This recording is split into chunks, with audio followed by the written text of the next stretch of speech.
man, it's cold here. Oh man, it's brutal. Just I went downstairs earlier to get the mail. I was like, nah, I'm not doing that again. Stay nice and warm up here. Yeah, I don't blame you, bro. Yeah.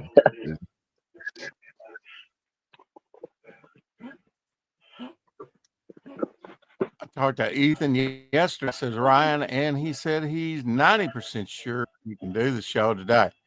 Just put the link in the chat for him. This is going to be awesome. I can't wait.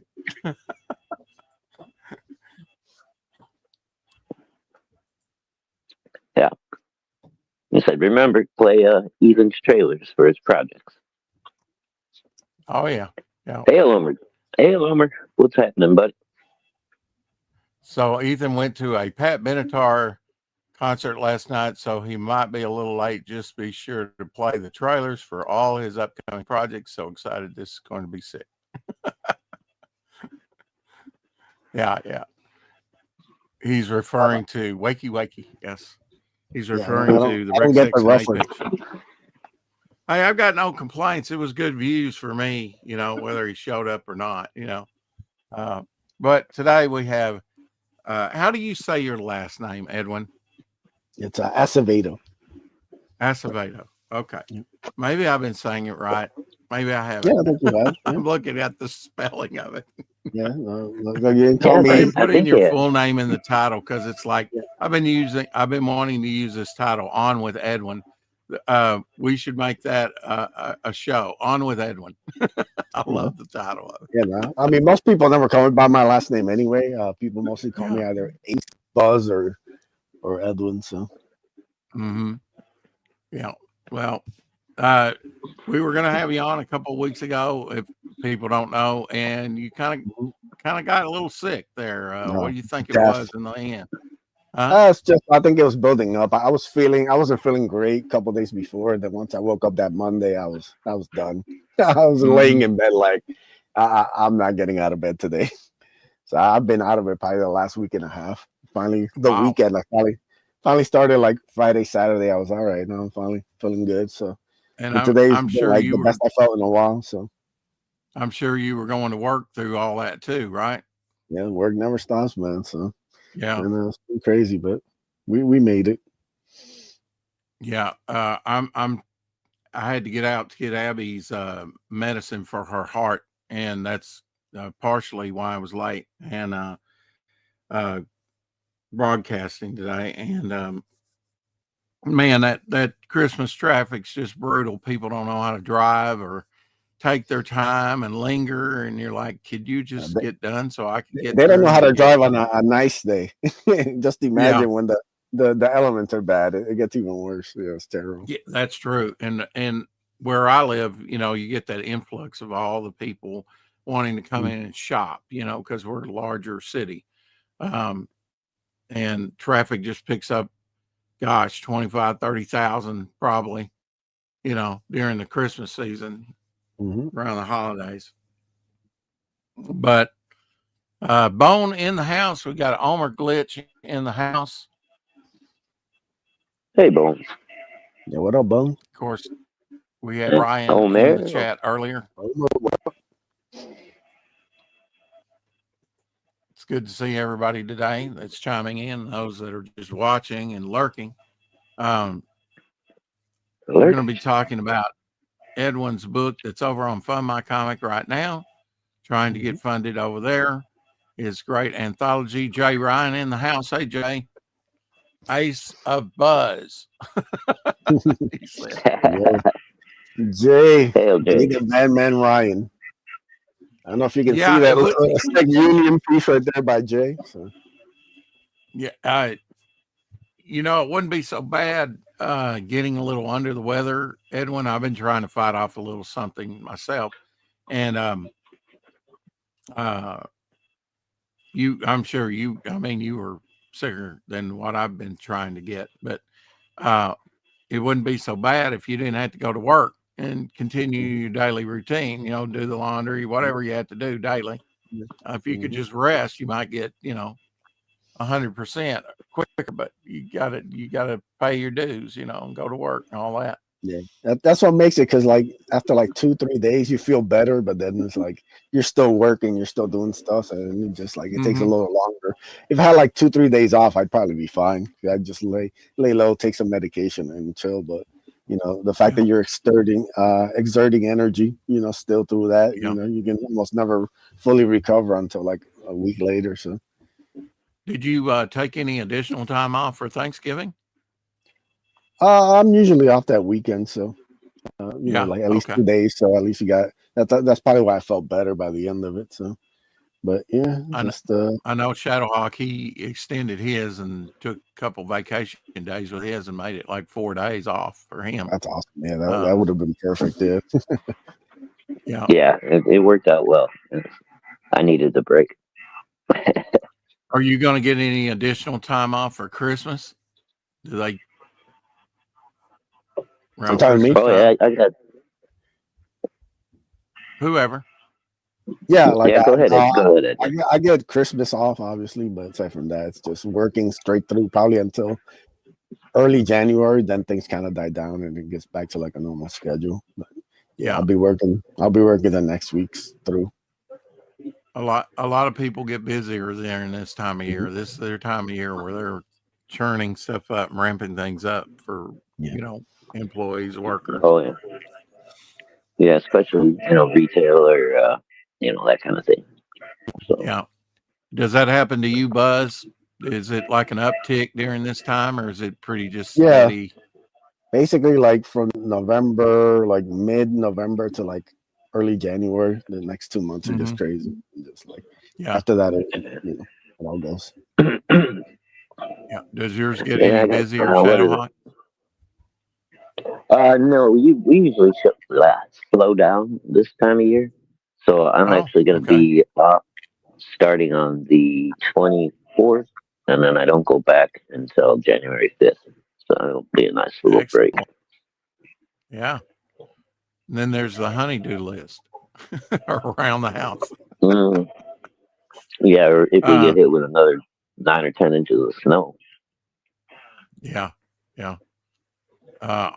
Bone says almost everyone's off for Christmas. Well, yeah, I mean, there are the gas places. There are like Walgreens. They're open 365 days a year, 366 on leap year. They never take off. So grocery stores. Yeah. Too many snowbirds down here don't know how to drive. Says Bone. That's true. Yeah. I believe that. Yeah. Yeah, a little bit of snow, everybody starts freaking out. You take Kwanzaa off. Right? You guys from down south are usually a lot worse in the snow than we are. Yeah. You just right, don't get the opportunity to do it. How about that? Yeah, sounds good.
Now, with this project, Buzz, you're going through. You don't mind if I call you Buzz, do you? No. It's such a great night. That's like Flash Gordon. Yeah. I can't say Flash Gordon without saying Flash Gordon, quarterback, New York Jets. It's You ingrained. need my own Bugs theme song, you know. Yeah.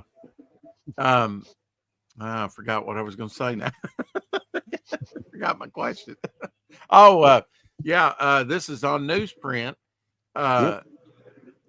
This particular campaign for Newsprint. So I guess you're going through Peter Samedi from No, I'm Alternative. going through the Diaz brothers. Are you? Okay. Are they doing that too? Have they got an in-house printing? Yeah, well, I just got this from them, the Man with No Strings. I saw your posting on that. Yeah. So are they doing in-house printing newsprint? Yep. Now? So this is They it are. Wow. right here. Okay. Yeah, that's cool. Yeah, you see some of them. Yeah, I think it looks beautiful. Just got this in. So yeah, they're printing these in-house. Also got the silhouette right here. So yeah, Silhouette's one of my favorites. yeah, I'm excited because I grew up on newsprint like everybody else did. From our age. Well, that's nice Oh, that you can kind of look at these. These are a little bit more special to you, right? Because you can see the quality of the printing that your book will be done in. Yeah, so this came out really great. I was super impressed by it. I've been checking it out the last, since I got it earlier today. So yeah, I'll be going through them for this. I'll be doing the my regular printer comics Wellspring. We'll be doing the Kickstarter one. That one's like the regular, nice, fine paper edition. So anybody who backed that will be getting that. And then this is going to be exclusive to Fund My Comic, the newsprint one. Nice. And yeah, this is going to be we do have a certain goal that's attached, but it doesn't really matter. This is going to get printed, and I'll be printing a lot of it. So anybody who backs it will get their hands on it. I'm already crunching the numbers because I wanted something that I can have that I can sell all year long, basically, because all my stuff is super limited. You can't find copies. Like even myself, I only have like my last project was Ace 3. I maybe have like 10 copies of Ace 3 maybe left. Like I don't print a lot more over. So once I get the newsprint ones in, something I'll be able to put up on my Etsy store. I'll be able to bring to conventions. Hopefully I'll be doing some local cons next year. And this something that I can offer to anybody who kind of wants to like get caught up on my stuff. And it's an exclusive version, so it's not something that's gonna cost too much because I'm just gonna order a bunch and so I can have them on hand. And then I can do the premium editions for the campaign, so they'll be their own separate thing. So it's kind of like a best of both worlds for me. So regardless of how many people back it or whatever, anybody who does will get it, and I'll have them in hand that I can sell, and I can kind of, like I said, bring them to cons and do a lot of different things. So it's gonna be good. It's gonna be something different for like what I've been doing. And at a better price point, isn't it? Yep. Because you can actually and that's Mm-hmm. what you kind of need for the mass market when you go to conventions or maybe to even get it in your local comic book store, Offer it to local shops for a good price. So I can do all that with the newsprint. And then I like the idea of keeping the premium editions premium. I don't like the fact that you can get them. You can get Ace. You can only get Ace when the campaigns are on. Like that's it. Like now what you showed us with the silhouette though in the other book it was slick stock. Now that's not the newsprint, is it, that they're going to be running on your book? They have a couple of different ones. I'm gonna have to get with them and figure out like what the exact stock and all that stuff that I'm done. But that'll be down the line. But it's just a good idea to kind of get and see what to expect, see how the quality is, how the print is, all that kind of the minutia of like the getting it from the printer, because I've been working with Comics Wellspring now probably the last 3 years, I think 3-4 years. They've been printing all my comics, and they do a really great job. So like I said, I want to keep the premium editions with them and then do the newsprint one with the Diaz Bros. And that's more on a slick stock, isn't it, through Wellspring? Yeah, it's kind of like the Ace 3. Anybody who got that's from Comics Wellspring. It's got the thicker cover stock, all that stuff. Yeah. I've kind of got a heart for the old newsprint, though. The newsprint has changed over time. You can tell that with Alterna Comics. It's more bone white pages, and looks better than ever. I think anything printed on it shows up better than back in the day. Shadowhawk, I've looked at some of my comics from back in the 80s, and it's like, man, this is hard to read. It was hard enough to read sometimes, not picked up really well. I think the quality of the printing kind of dipped down in the 80s somewhat, to where even brand new was hard to read. And you get older copies now that might start yellowing the paper a little bit, or ink saturation like the magentas do, and actually fade in sometimes to the front of the cover because they've got an ad on the inside front cover or back cover as well. These things affect the readability over time of this stuff. Oh yeah.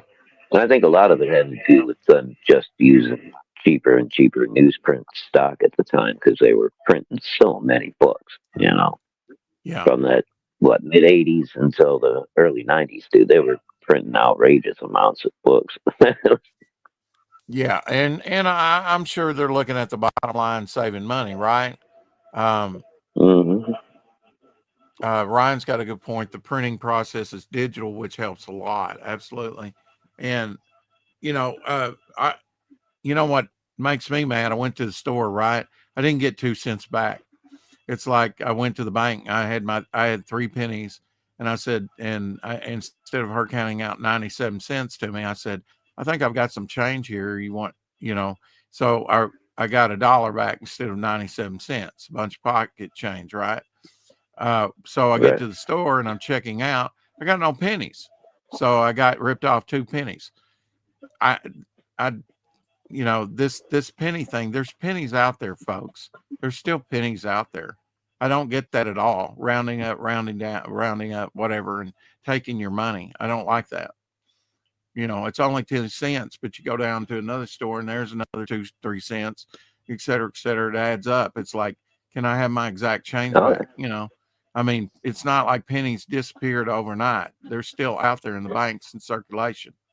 I don't get that at all. Can somebody please explain? I noticed. I did notice like they're doing like a weird roundup thing in some places I went to. Like if they owe you like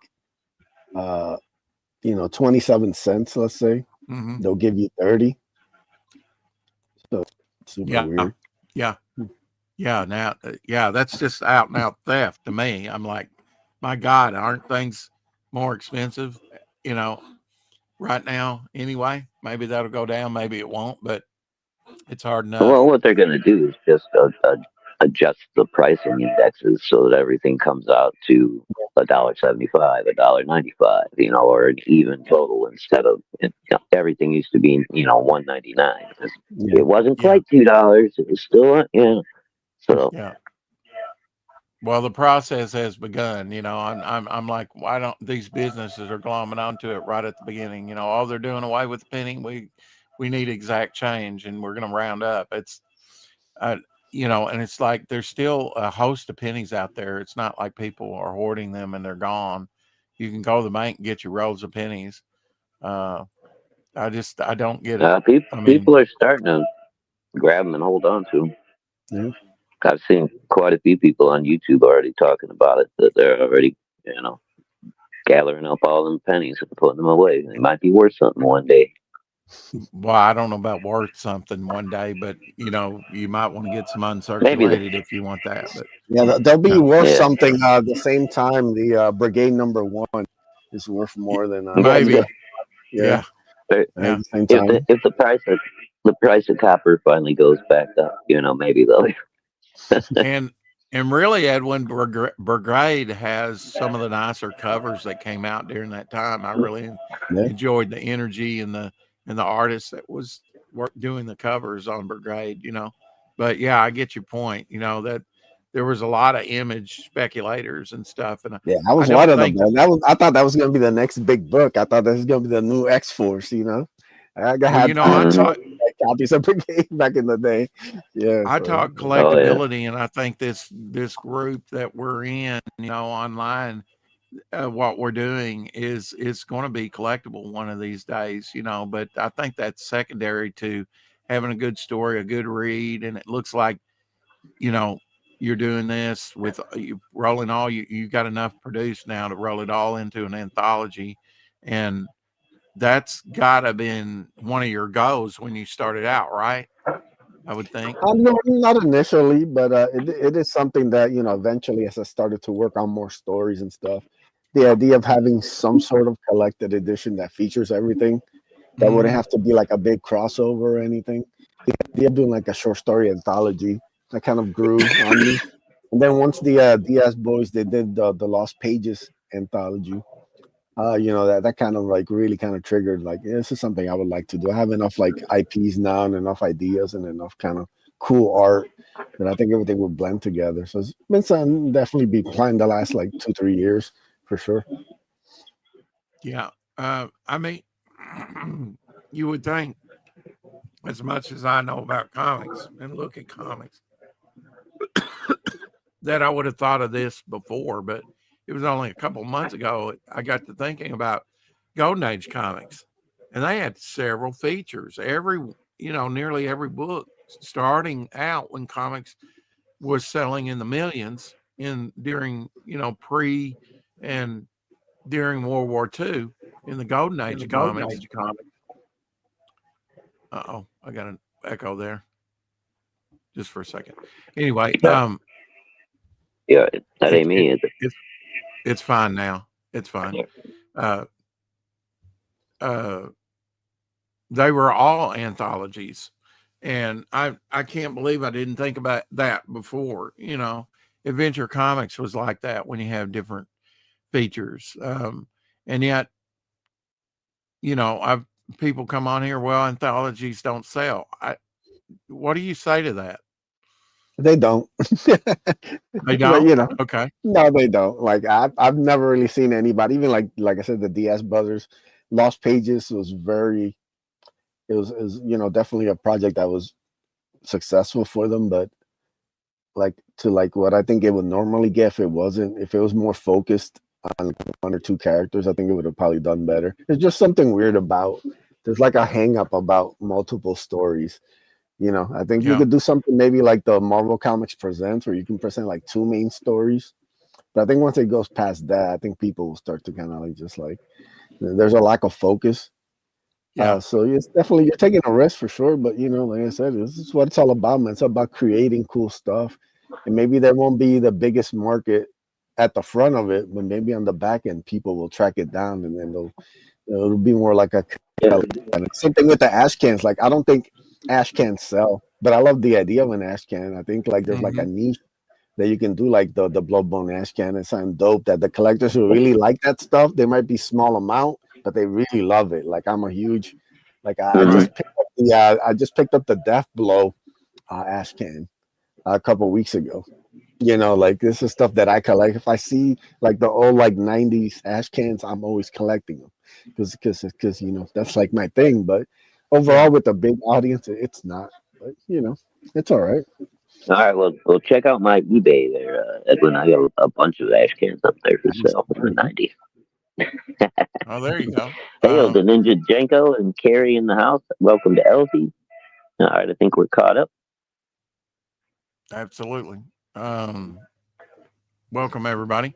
Uh, we're Welcome. talking with we're talking with Edwin here today and about his anthology collection. And I noticed that you're not the only one. I think David Brink's done one recently. I mean, I'm glad to see that some of the independent field here is now got enough material out there to actually combine into these, larger tomes of reading.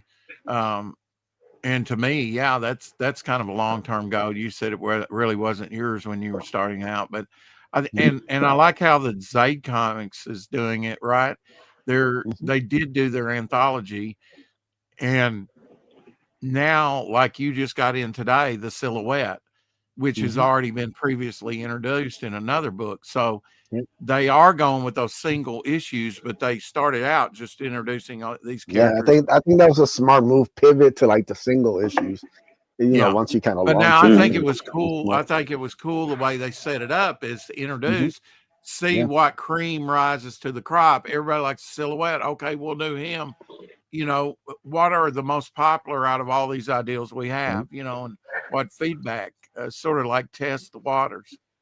Yeah. I Yeah, kind of like that. kind of like nice passive market research, because you're going to get comments from people. 'Cause I know, I backed all of the Lost Pages book, and yeah, I fell in love with the silhouette right away. That's my favorite character, and I know I've told the boys, man, yeah, I need more silhouette, you know. Yeah, definitely. I think Jay has an interesting idea question on the in the chat right now. Jay, Are we just hung up on some of these ideals because of nostalgia, you think? I mean, some of it, yes, but I think I love the ash cans. Like I remember, like even now, like I said, when I'm getting them and collecting them, like they're still cool to me. It's bigger than nostalgia. It's like the idea of creating something exclusive, and I think that's Yeah. something like the indie scene has going for it, and it's always been the draw for me. It was not the idea of making a book, is the idea of making an exclusive book, an exclusive version of the book. Because everything became so watered down in the mainstream. Like, they, like I said, they overdid the covers, they overdid the gimmicks. Like it's one thing to print right, like 100 foil X Force 50. It's another thing to print like 10,000. You know, like the exclusivity, the fun of it kind of goes down if you have something that's super limited. And the Askans, they would like underprint them. Like it's hard to find them really, and that's why so Yeah. many are like expensive as they are because they were underprinted. So And the I idea of think they creating something that's exclusive and kind of underprinted, it's really cool. I think that there's some exclusive ash cans only for conventions, right? That Hmm. were Yeah. available at conventions. Which, Yeah. if you weren't at that convention or knew the guy, you didn't get it. Yeah. You know, Hmm. um, yeah.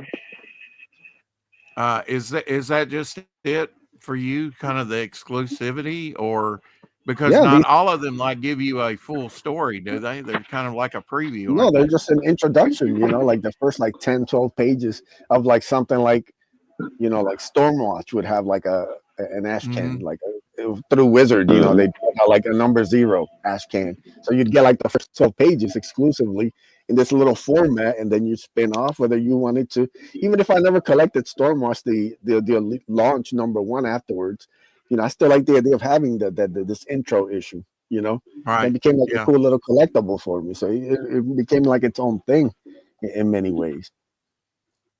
What Yeah, do I you kind of like about? went the same way. I like really got into grabbing the ash cans there for a while. I'd get them every chance I could. I like the same thing. It's cool. It's different. Um, and sometimes you get a really good preview of the book. Other times you just Hmm. get like maybe a couple of pages, but a bunch of like character designs and original. How the character developed from its original sketch to before it made the book. You just get a lot of cool behind the scenes stuff, or you used to in the ash Yeah. cans, and I Hmm. always enjoyed that. Yeah. No. Look at this. The He's got glare is a one. bit much, but yeah, that's the death blow right there. Oh yeah, look at you, Yeah. Wow. So I don't yeah, seven. think I've ever seen that one. yeah. Signed by Jim Wee. Now, are Yeah. some of Nice. those numbered like 1 of 5,000, or Some are are, some of but them? yeah, these are like Yeah. I think this one has like I think like 600 or something. Wow. Oh well, yeah. Yeah.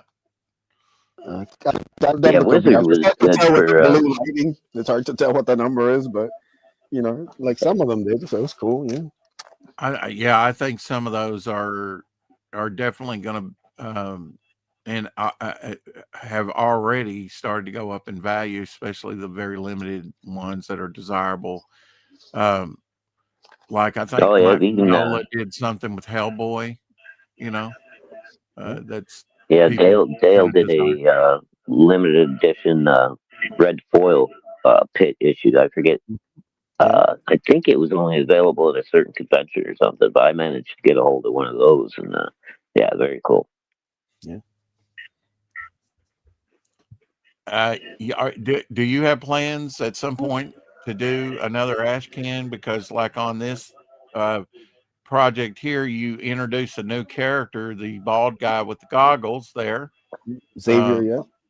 Xavier, and I think that for me, limited exclusivity, yes, but to make it more collectible in the long run. But first appearances, so he's making his first appearance in this book nowhere else, right?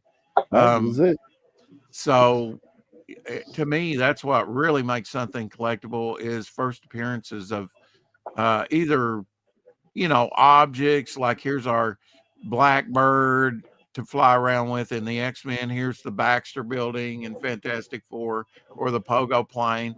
It doesn't necessarily have to be a character, you know.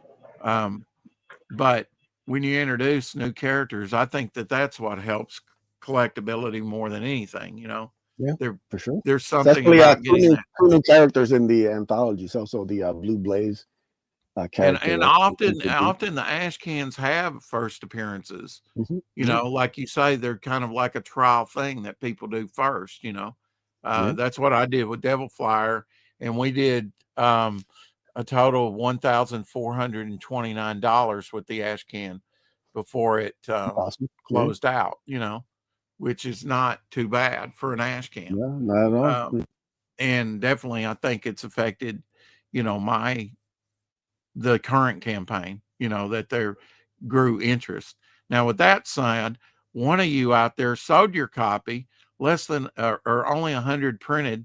I bought it on eBay. I bought my own book on eBay. What do you think about that, Edwin? If nobody else wants it, I'll take it. Take it, we're fans first. I'm a fan first, so I have my like 5 or so copies of each book I've done that's in like pristine condition, bagged and boarded, and looking nice up to the side. So yeah, we're fans first. So it's all about. Yeah, I think that's what helps keep your passion, on the down days, right? When you're not feeling it, when you're, Yeah, sometimes I'll just go and I'll start like flipping through some of my old comics, like the Bloodbone Ash Can, like the foil one. Like I think that's a badass project, even if I didn't create it. I think it's a cool collectible that I'll put against anybody or anything, So like, yeah, we're fans first. We're trying to make cool stuff, and once all the hard work that goes into the anthology, the best day's gonna be when I have it in my hand and I can flip through it because I know all the hard work paid off. So yeah, I mean, there's nothing like getting something back from the printers and going, "I did this. This is amazing." Once it's finished and it's ready to like mass print, you're like, yes, give me that proof copy. That's good, and then you're good, man. Because I mean, you're printing stuff that you want to see out on the stands, right? That you're not seeing out of Marvel or DC. You're building your really you're making the comics that you want to read personally. Yeah, definitely. Like Ace is the like 13 year old me, back in like early 90s, going through the comic book shop picking up issues of Darkhawk. Like that's one of the books that to this day, we're in 2025, I still hold that book super close to my heart. Like you never forget that kind of initial passion that kind of guided you as a comic book fan early on. So I want to give that to somebody out there who, you can't find books like Darkhawk now. Marvel hasn't looked to do books like that in like 20 years probably. So like I want to give people out there who are fans of comic books, maybe they have like a 13, 12, 11-year-old son or daughter they want to introduce to comics. They can check out the Ace, and I think they can fall in love with this world and this character and all the things that it brings to it. That's what I'm trying to find, that love and that passion for the next generation. So Bone says first appearance or origin. Yeah, origin stories are a good way to gin up.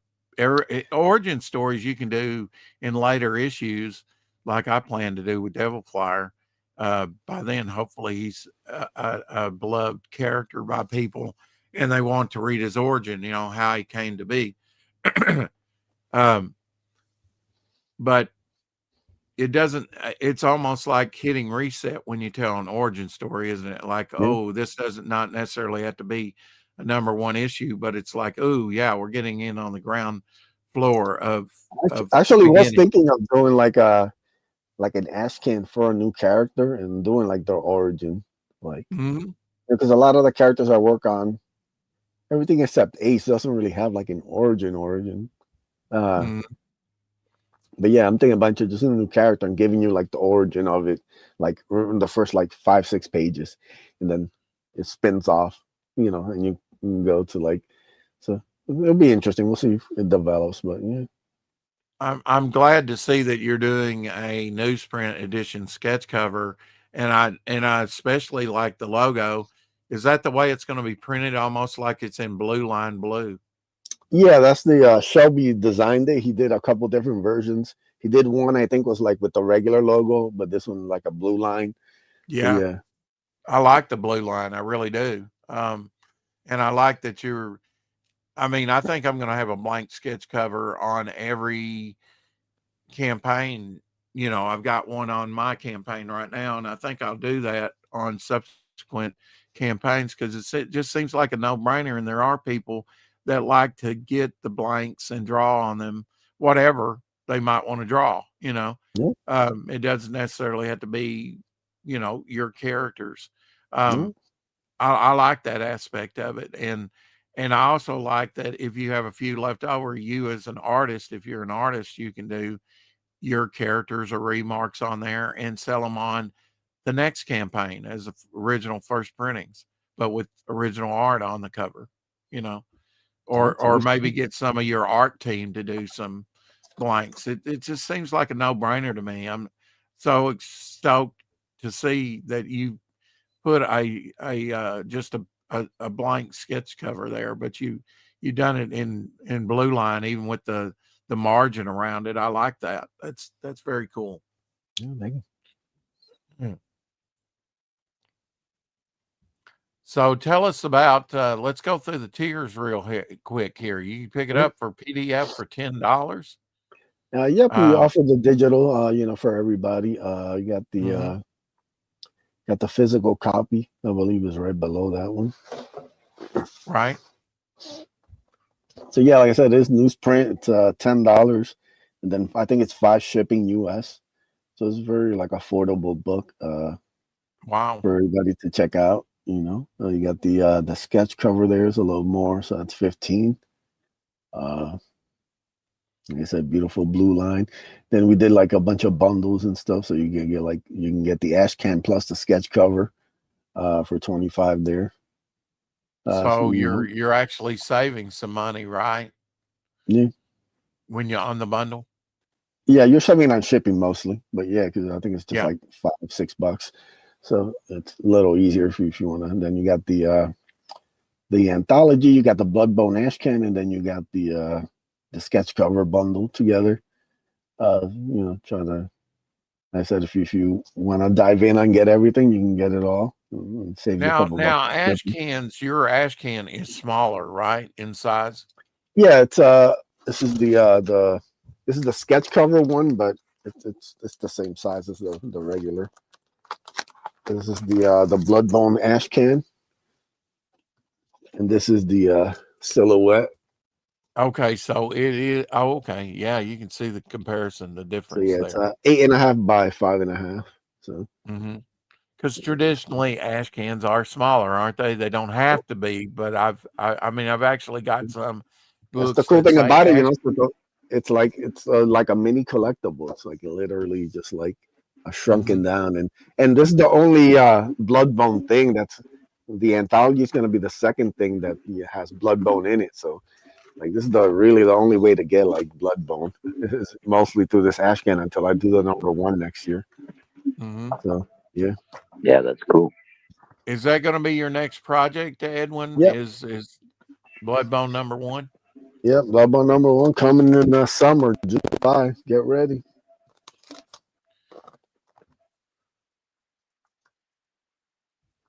Edwin's not resting on his laurels. He's putting out product, and great collectibles and great reading. So the 35 tier here is Drawing Aces Anthology, the comic sketch cover, and Bloodbone Ash Can bundle. Yep. And then we go on to just the Bloodbone Ash Can. Yep. Offer everything separate as well. If people just want to try one thing, they can. You don't have to get everything at once. They can just get like if you missed out on the Bloodborne After, you want like a second one, if you like, you want to keep the foil version nice and mint, and then you can just have this one that you can read. You can get the regular line art version, Then you You can got get the 2-pack, which is pretty cool because a lot of people like a copy to read and a copy to put back, for collecting. Also, if you got a buddy, you can guys we'll split it and Oh then yeah. just save shipping. Yeah. Mm-hmm. We want to have a lot of different options for this one. The Kickstarter was very kind of like streamlined. So this one I wanted to just kind of go a little crazy, just give everybody whatever option they wanted. I made it, so like no excuses. And we're doing worldwide shipping, so it's going out worldwide. The Kickstarter really wasn't until the end. So if anybody's international, you can get any of these tiers, and I'll ship them out to wherever you're at. So we're making it available worldwide, which is cool. I know this is an unfair question, but I'm going to ask it anyway, Edwin. What do you think is your most popular character that you've done to date? It's hard to say because Bloodbone doesn't have its own like real comic. I did like a second chance campaign. I just sent through PayPal, so he hasn't had like a full crowdfunding. But I think it's Bloodbone. I think like I get the most fan art from Bloodbone. I get the most like comments. Anytime somebody will post or retweet, like people always, the number one thing they'll say is Bloodbone. Well, it almost looks like Grifter on Incredible Hulk Gamma Ray, body. It's pretty much. It's definitely got that 90s vibe that you grew up reading, Definitely got like a cool look to him, and like I said, I get the it's either that or Ace. Ace also something like the most like people talk to me. I've gotten the most reviews or anything from Ace. People know me from like the Ace books. So, well, that's what you kind of started out with, right? Yeah, that's the number one. That's my baby. So, but yeah, like Bloodbone, like on a day-to-day, Bloodbone is the thing that gets like mentioned the most for me for anything. Well, I'm glad you got Raid the White Leopard in here as well, because that was one of your last projects, and this kind of gives people a second option to take a second look at it, right? Yeah, and just the amazing artwork by Avery, who also did the cover of the Fund My Comic version.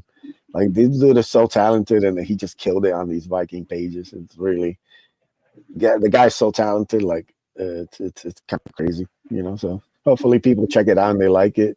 You even have right there. You have art by Image Comics' own Maxi Dallo, who did a short story for Bloodbone. So it's awesome to see Maxi blowing up right now.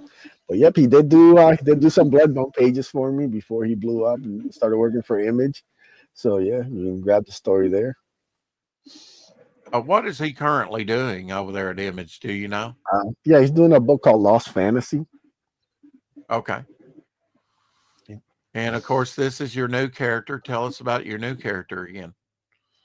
Yeah, so it's a Savior. Well, we're introducing this brand new character. This is a story that I've kind of had in my head probably since I was like 18, 19. And it's finally kind of being translated into comic page. It's pretty much kind of my take on books like Watchmen and Dark Knight Returns. It deals with a superhero who loses the love of his life and ends up leaving Earth for about a couple of decades. And then when he returns, he has to deal with the fallout of everything that's happened since he's left. So there's a lot of mystery. That's like him re-teaming up with his old buddies, and it's a lot of mystery, a lot of intrigue. It's very kind of different to anything I've done. So this is just kind of like the introduction to the character, kind of giving everybody the first glimpse. I love that you're introducing, this new character in here. He looks very interesting, from the get-go. Art by Rafael Crestani. So really just amazing. I've been fortunate working with all these talented dudes.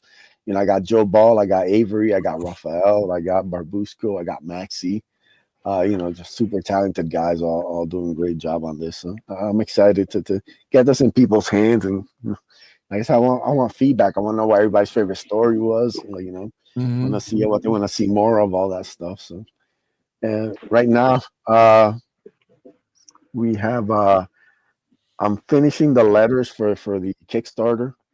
So we're down to getting all the letters finished up. Hopefully by the end of the week, we'll have the letters done. And then after that, you gotta format the print file and hopefully, get it to the printer. Maybe start of January, and then get the first proof, and then see how that looks. But yeah, so well, thankfully, all the work on the and that's mostly done now. And then once that gets turned around, a couple months after that, we'll get this newsprint version queued up. So yeah, it's a fun project, man. Well, like you said, you put a funding goal to $1,000 there. You've gotten 2 backers. You have 49 days to go. But it will be printed regardless, you say. Yeah, this is gonna be something that's it- I'm putting to like my future, kind of like like I said, I plan on doing something. I plan on really focusing more on my Etsy store. So this is something that's gonna be kind of like evergreen. So regardless of anything, this is getting printed, and I'll have a bunch in hand. So this will be the first thing that I'll actually be able to have, on hand, because everything else I've done is super exclusive stuff. Well, let's talk about your Etsy store. What do you have over there? We've got the digital download here of Raid of the White Leopard over there on Etsy. I think that might be it. I'm not sure what else I have currently. I think I've pretty much cleaned it out, because I clean it out before I do campaigns. So like, it's something that's kind of like limited. I have had the Bloodbone Ash can there. I've had like some sketch cards, different things, okay sales, but it's something that I just use like sparingly anytime that I'm off campaign. So like once I get the newsprint ones in, that's something that will always be on the Etsy store, and something that I can always offer, which will be good. I think it'll help draw more things there if I can send them to like a place where they can get something more current. So yeah, it's kind of like on and off with the Etsy store. Hopefully, next year I'll kind of like streamline it more. So like a learning process, Now you say you're gonna print the hell out of this. It's gonna be worthless. It's gonna be into the millions, so that you can have them. Well, okay, no, maybe not. You're gonna overprint, but on the newsprint, so that, and I think that's a very smart move, really, because a lot of things today are about the price point, right, and keeping that down, where it's even more appealing to the buyer. Yep. What do you think your print run is going to be on this? Do you have an ideal yet?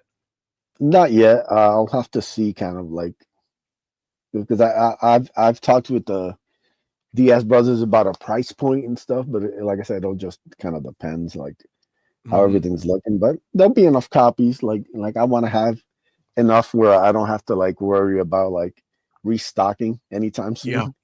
I would like to just have enough on hand. So yeah, that'll be good. And, like I said, like the goal's just there, just to like, because I need to put down a goal. So, but yeah, this thing's getting printed. It'll be on hand. People will be able to purchase it. It's gonna be a great project. Getting that newsprint, something I'm excited about. And like I said, the Kickstarter will kind of be its own thing. I'll barely print. Like I'll just have like enough to like fulfill and send some comps, but the Kickstarter will be super exclusive. So people. Well, I know you might as well forget about that one, because that one's done. You got something different. All right, from Edwin, a comic. Go ahead, Shadow. I was gonna say, let me ask you this: is this the beginning of the Edwin verse? You're gonna like print way too many copies, get yourself a warehouse, a big old staff? No, it's gonna be within reason. No, gonna be no warehouses. That's like a nightmare. I'd wake up in a cold sweat if I had to run a warehouse. No, I know, dude. That's the last thing I want to be doing. Like if it gets that big, I'm selling. Somebody buy this. Somebody buy this thing. Yeah, somebody take the successful thing off my hands. Yeah, take it. I want to lie in a beach in Puerto Rico with some Coronas in my hand. There you go. And just enjoy retirement. Now, when you go to different places like Kickstarter, you offer like a different cover, don't you? Exclusives, like every time. I think that's kind of smart to do that. Like I said, the only way to get this Avery cover will be through this newsprint. The Kickstarter had the How Comics cover, and that's basically it. Any of these covers, they're limited. Yeah, I like the idea of like when we first started this kind of like movement. It was all about making stuff super exclusive and rare, and I think that's been lost. And I think it's made stuff not as fun. So I like that. I still believe in those ideas. I still believe in making the covers exclusive, making campaigns exclusive. You might give people like a second chance here and there, but even then, when you give them a second chance, it's gonna be different. It's not gonna be the same. Like the Bloodborne Ashcan, the foil one, that was it. Like whoever, all those I think that's it. I think some of the second printings, like I got second printing of one of Aaron Lepresi's Wraith of God, and that's probably more limited than the first that people bought in. I don't know the numbers on it, but I would imagine the second chance that has a brand new cover by Aaron, is going to be even more exclusive. So I was proud to buy the second. I was, couldn't buy the first, but I bought the second, as a catch-up tier at second printing of number one. And that may be even more rare than the original that came out. I kind of like that aspect of it, Definitely. Yeah. Just because it's, I've seen third printings or fourth printings, they're so hard to find that they're still desirable books, by people, especially if they do deviate and get another cover, something exclusive. That was something like on Marvel Tales. Marvel Tales would have Jim Starlin covers and Todd McFarlane covers and Marshall Roger covers and just Jim Lee covers that you couldn't find anywhere else. Yet it was a reprint book, but you got a brand new Todd McFarlane, cover that you can only get on that. So I thought that was cool. Even though it was a reprint book, they were doing original covers by Art Adams or some other artist, and some they were doing some nice covers on those. They were doing some nice covers on those reprints, to make them desirable again. Now all your books are stapled, aren't they? Yep, all floppies. Yeah. See, I love that. I love that aspect of like the old school, saddle stitched, stapled book. So many of these crowdfunders are so thick. I get it that they have to go to the square bound. But even back in the 80s, I wasn't really fond of the square bounds because I'm not one of these that just like you, Edwin. I'm sure you just. I want to read this, and Shadowhawk's probably the same way. And I'm like, I can't bring myself to do it. I paid too much money for it. I've got to peek and read toward the spine. Yeah, no, dude. I do not. I break no spines on my books, my friend. No. Yeah, to me, like the whole idea of getting into comics, I'm from the spinner rack era, so it's all about like you go up. You see the spinner rack, you see what's there, you grab it, you flip through it, that experience of like, I get the trade, the easiness of it, but I like the floppy. I like, give it in my hand, let me grab it, let me read it, let me just, that's what comic is to me. Like a comic is nothing but that. It's the single issue, and just, you grab it, you read it, and then, so yeah, that's what I like making. Yeah, I don't know that the floppy has much of a future in comics. There's buzz about that, and I don't know how it's going to pan out. I don't know. Are the floppies going to go away in your opinion eventually? No, I don't. Like you think they'll still be around? Yeah, I think they're the lifeblood. I think people talk about collections and all that, but there's something about going to the shop, or even if you do like online orders, when you get that box from Midtown, you open it up, you see the single issues like bagged and boarded. That's comics to me. Like I don't care what happens next, that's always going to be comics. Yeah. What is your goal? To put out 1, 2, 3 books a year? What I mean, is it starting to gin up and pick up for you where you're doing more? Preferably be like 2 a year. You could do like a campaign early and then one in like the summer. Ideally, it'd be like you launch one in February and one in like July, and then because you don't want to launch anything at the end of the year. I think that's a smart to stay away from the last 3 months. November, December, January are kind of like death months, I think. So if you do something like February to like May, and then something July to like October, I think that's reasonable to get to a year or 2 full campaigns. And I think I saw some October launches, around Halloween, trying to pick up on that Halloween fervor. Yeah, and I get it. Depending on your audience, some people might be able to do it, but I've been here long enough where it's kind of like you want to avoid that just because it's like a bad time of year. People are just so busy. Even with me, it's been hard to really get this out as much as I want just because of the stress and the stuff that happens at the end of the year. It's like there's just a lot to the last couple of months of the year. So I think it's smart to kind of stay away from that. Launch it I think February, March is good for launches, and then you can launch anytime in the summer. You're usually good. So. We have Eric and Boyd in the house. Hey, Eric. Well, what up? 2 a year would be good to keep readers and not lose momentum. Yeah. I can see Rex relatively clearly today. Yeah. Well, it kind of comes and goes. That's good. Maybe you've eased off on the late night drinking. He doesn't do that, folks. I'm just making the jokes. Sorry, Eric. Yeah, to me, it would be like if ideal, and I may have to do this once I get really hopping, right? To do like a holiday bundle, but have it available by, like I said, I saw some launches around Halloween, but they're not going to get it on Halloween.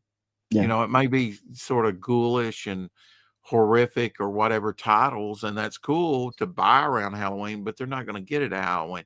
It would be cool that if you had a holiday bundle, like you said, ready to go in August, where it's actually fulfilling in August, so that people can get that for the holidays and actually buy that for people for the holidays, right? I mean, yeah, definitely. If you have a Christmas special, have it out in August or, October at the latest, actually fulfilling and in people's hands so that they can wrap them up and get them as gifts. There's another ideal. Yeah, I think you're right, man. Those last 3 months, people are thinking about paying the bills and also Christmas presents and things like that, right? Or trimming the turkey and all that. Yeah. Yeah, I got to take my pot shots over the bow where I can get them, Eric. There you go. So you will be adding some more stuff to Etsy here in a little bit. I mean, start to get that going again. It's trying a lot of plans, but just try to take everything one step at a time. Right now, like I said, want to get the letters done on the anthology, and then kind of start getting the print file ready. And who are you using for your letterer? My letterer is SK. Okay. Yeah. Have you worked with him before? Yeah, he's done all my letters, basically almost all my books except maybe one or two. He's done all the last 4 or 5 campaigns I've done. So he's super talented and really nice to work with and easy. Like I said, that's almost done. And just like I said, just doing the love minutia, double checking spelling and all that kind of stuff, and making sure everything is good. Lining up the credits page. Making sure everybody gets credited for the work on the book. Just a little, simple stuff that kind of takes longer than you'd like, but gotta make sure everything's correct. So I think it might have been on one of the Diaz books. I don't know, but it's been so long ago. But just the novel ideal of having a thank you page for the people that buy your book. I think that's awesome. I think that's a personal touch. Yeah, I had one at the back of Ace Volume 1. It has a big the inside back cover is all a big thank you to everybody who backed and supported. So I'm going to do it a little different. I'm going to have a thank you page, but not name everybody. I'm going to use their icons. That'd be cool. Yeah. You back my book and there you go. You'll see the Shadowhawk icon, who is this interesting person? Yeah. And if you don't have an icon, then maybe we'll put you down there at the bottom in the footnotes. You just make one up. Just make one up, right? Yeah. Yeah. So, how's your writing been coming? I mean, has it been flowing? I know you've been sick. You've been working, and things are ramping up during the holidays. But I mean, right now there's been nothing. But before I got sick, it was going pretty good. I'm already started laying the first probably like 10 pages of Ace 4, and a couple other secret projects I can't talk about. But yeah, like I was actually doing pretty good the last couple of months before I got sick. So hopefully, and you were saying you were throwing around the ideal for Ashcan with maybe the origin of the story in the Ashcan. That's already written. I wrote that like a couple of months ago. So I wrote that origin for this new character. And then, like I said, I was working on some Ace 4 and then something else, another possible project. And then, sometimes I'll just write random stuff. Like I wrote this crossover idea. I don't know if it's ever going to happen or not, but it was just good to kind of like get the writing muscle again. So yeah, I probably like wrote like 4 different stories, not completely, but just like started on 4 of them. I got one finished. One was going to be like an Ashcan, so it's like 10 pages about. And then, like I said, first 8 to 10 pages of Ace 4. So, yeah, I mean, I did the Ashcan, by itself, but it, that's something probably better used as a supplement, really, on a bigger campaign, wouldn't you think? Just it can be an extra like offering. A little bonus, something like when stuff gets unlocked, you can get this. But the idea of just having the collectible itself is something, whatever way it finds its way into like a campaign or something, that's fine. But the idea of having more exclusive stuff like the Ashcan, like another one, would be cool. So yeah, so I'm definitely planning that. We'll kind of see where it goes. But yeah, it's fun. So you think you will do the Ashcan at some point? Yeah, but I think probably not next year, the year after. I think it's pretty much guaranteed. You're gonna put it with another campaign or on its own? Possibly, yeah. It might be just like a bonus I offer, supplement or something. Yeah. I mean, I don't guess you would call that a supplement unless it was the same character, right? I mean, right. Yeah, I think it's cool. I mean, look, Joe Sontag did very well with his. I remember, I ordered the Reaper Destroyer Ashcan. Yeah, that was right up my alley. So, He even had a second printing of it, I think. So, and I think that's a good way to test the market. And I think that was what kind of Ashcans partially did, right? As far as also to secure copyright. I also think like one of the reasons why Bloodbone is so popular was because I did the Ashcan.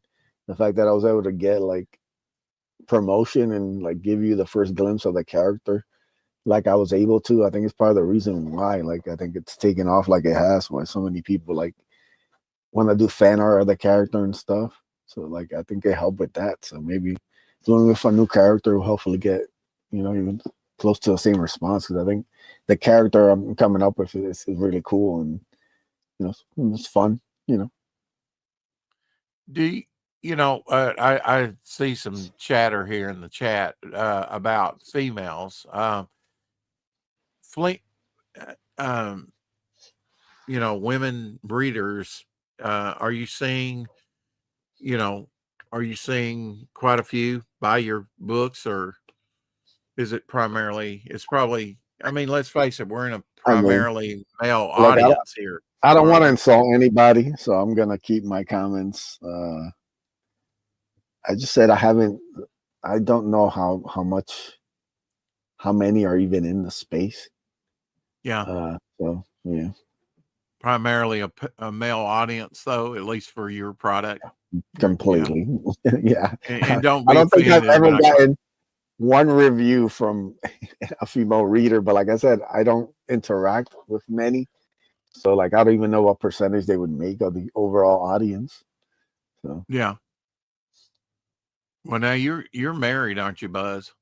No, I'm not married. You're not? Okay. All right. I was going to call you a ladies' man, but that kind of killed that. Yeah, no, not me. I've become a hermit in my old age. Yeah. Not to leave the house unless I have to. So yeah. Yeah, I think there's a bunch of us out there. We're kind of like closet hermits. Yeah, it's like once you get past a certain point, you're just like, is it even worth the headache anymore? Yeah. When I was younger, I can deal with the headaches. No. Apex in the chat. What up, Apex? You think you'll ever do a hardback, like a collector? Yeah, I do want to do a collected edition of once I'm finished with Ace. I would love to Mm-hmm. just get like a big, nice collection of that.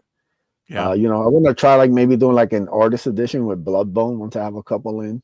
Yeah, I think Joe's art is fantastic, That's and I would love to see it in an oversized format. yeah. Just his pure, just madness on a page. You know, just yeah. I think our fans will get a kick out of seeing like a big Bloodbone kind of artist edition. You know, so there's lots of stuff I like to do in the future. But yeah, for right now, it's floppy season and ash cans, and then we'll kind of see kind of where it goes from there. Yeah, well, Shadow had a good question there about the Edwin verse or whatever you would call it. Yeah. I mean, does everything exist in the same thing in the same No, universe for you, or everything is completely strictly separated. There's no separated? big multiverse. Every story has its own idea, its own universes, its own like laws that they go Yeah. by. I just Well, I find it know with better to write that way. I just think it kind of forces me to like yeah. be tighter with everything. Like the idea of like I have Ace with deals with spaceships, aliens, outer space, all that kind of stuff, and then you go to Hmm. Bloodbone, which is completely street level. It only has like enhanced humans, so like humans that have different like experiments and different ways that they got augmented, but it's all completely street level. And then you do something like Raid of the White Leopard, which has kind of like some mysticism, and kind of like deals with kind of regular everyday Vikings. So each world has its own rules and its own kind of laws, and it kind of forces me to kind of like, you know, really be tight when I'm writing. Hmm. So yeah, so for now everything's And strictly separated. Xavier is how would you characterize the Yeah, new I can. character? Like I said, you can put Savior like in a world like the Dark Knight or like Watchmen. It's very kind of like Okay. it's like almost like the old school superheroes in like a darker Mhm. world.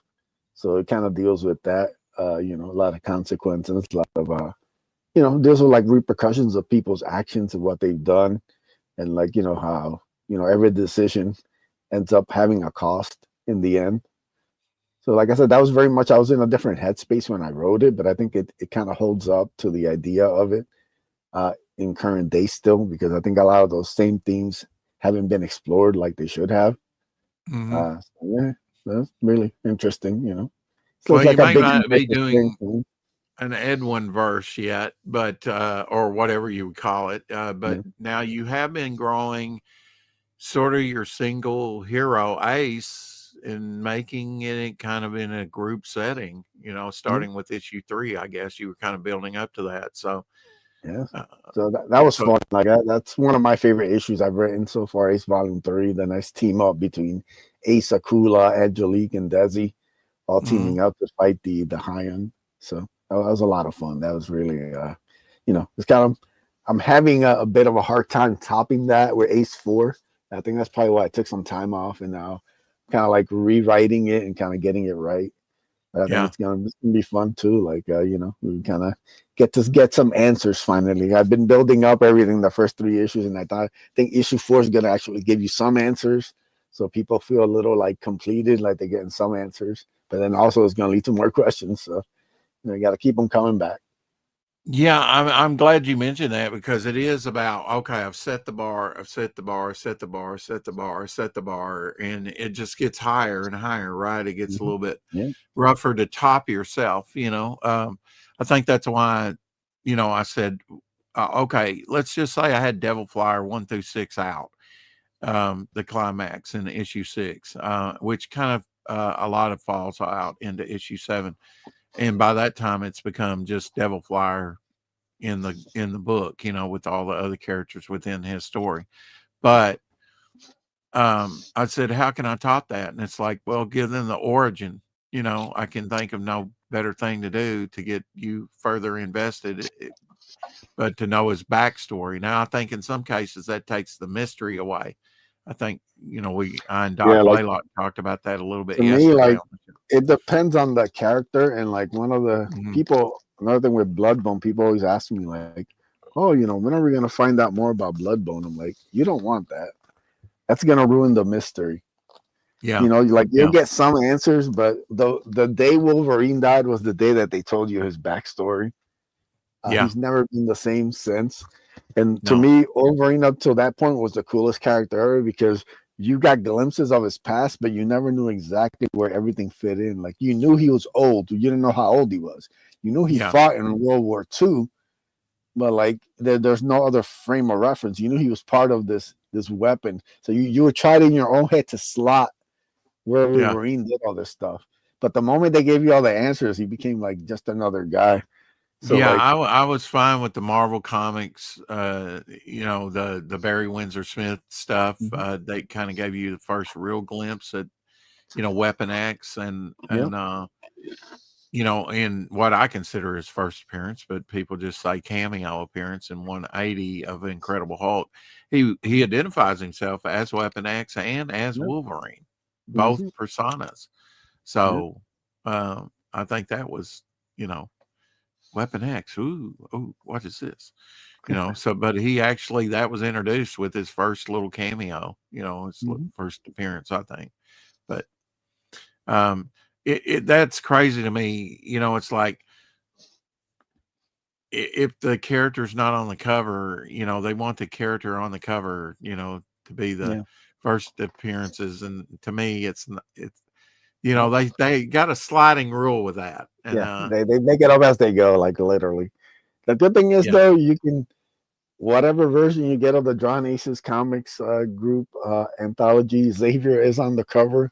So you know, you get the first appearance right there. There's no question about it. Yeah. So go check it out. Like back here, I've got the first appearance of Death, you know, from DC Comics on a cover, and that was in Action Comics of all places, which is cool because Action Comics is one of those that, like Detective Comics, that have been here forever, you know. But that was her first appearance on a cover, was in the Action Comics, and yet she had been around in multiple, you know. I know she made her cameo and first full appearance in Captain Atom of all places, you know, but then she really didn't take off till on her own till they went with the Vertigo, you know, telling of her stories, and they, I guess, kind of hit their stride with that character at that point, you know. But yeah, people make a distinction of first cover appearance. I mean, they break it down further, you know, cameo, first full appearance, first cover appearance, you know, if that's not all there at the beginning. You know, I wondered about my ash can, because the ash can, it's got like Devil Flyer's hand on the trident, but is that his first appearance on a cover? I mean, it's his first appearance of his hand. I mean, you know, so depends, you know, like, I can't even answer that one. Rulings for that, like to me, I don't count unless you see the face. I don't count it, but that's good. Yeah. Well, that, you know, that's not really his first. Actually, he, you know, I actually paid to have him and another character, Hopper, on another comic cover. So that is really his first cover appearances, and Hopper's first cover appearances on somebody else's book. And the sad thing is, you know, when I submitted them, they said, well, what are the characters' names? And they didn't even say in the book, you know, Devil Flyer and Hopper created by Rex Christian. They never even, and it's like, why'd you ask me their names? You know, if you're not going to put it in the book, you know, somewhere, you know. That's funny. But it was cool to see my character in full color on some other company's, you know, cover. Paid to have them put on there, you know, drawn interior. I like that concept. At some point, I want to do the drawn interior on a cover, like they did on Frog G, I think it was, or no, Pencils Down. Pencils Down. Yeah. I've done one drawn interior, but is in the comics or Ace Volume 1. Chris ended up buying it, so Chris has a cameo in a couple, like one or 2 pages of the Ace epilogue. So I know some even make the drawn interior where they're actually sort of like extras on a movie set, or they're actually a character that get killed off. I don't know why people want to get killed off in these books. It's cool. I know Sim had some from Blood Hunt. Like, I think I might bring it back for Bloodbone. You might be one of Bloodbone's victims. in like a future campaign if you accept it. So that might be possible. But yeah, it'll Good to depend. see Apex Comics in Apex, the what up? house. Yeah, I mean, I don't want to really read about my death in a comic book, but I mean, a lot of people seem to like that. You Yeah, know, it's fun. the I want to see myself decapitated or Mhm. or disemboweled. Get your head crushed by Bloodbone for Yeah, 150 yeah, bucks. he's certainly big enough to crush your head. Yeah, You know, uh, yeah. yeah. Now the story of Xavier, that this brand new character, exciting brand new character that you got in this book, um, is I take it that's kind of set in sort of like a dystopian type future.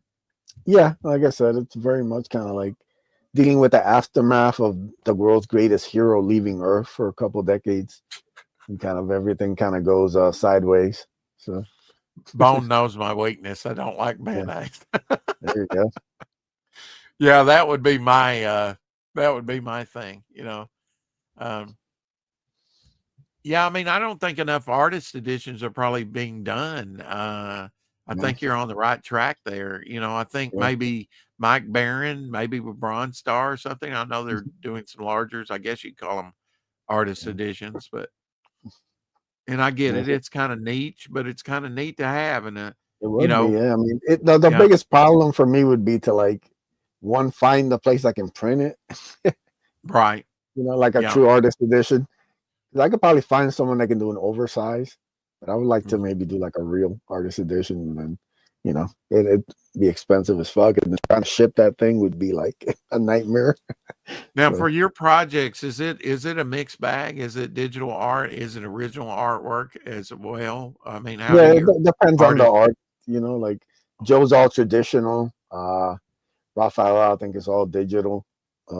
Avery does like a bit of mix of both. Mhm. And sometimes you work with guys who are overseas. So like Canales does draw traditional and stuff, but like he lives in Spain, so Yeah. he might as well or just work digital for. So yeah, Now, do you receive all that traditional artwork? Is that part of the deal? no, I always let the artist keep it. I will buy some. Like I own bought pages from Canales. I own the first 7 pages from Radar the White Leopard. I sold a couple on the campaign, so I think I'm down to like 3 or 4 of the Avery pages. Hmm. I got to figure out what Joe wants to do with the pages, because I think we sold 2 of them on the Kickstarter.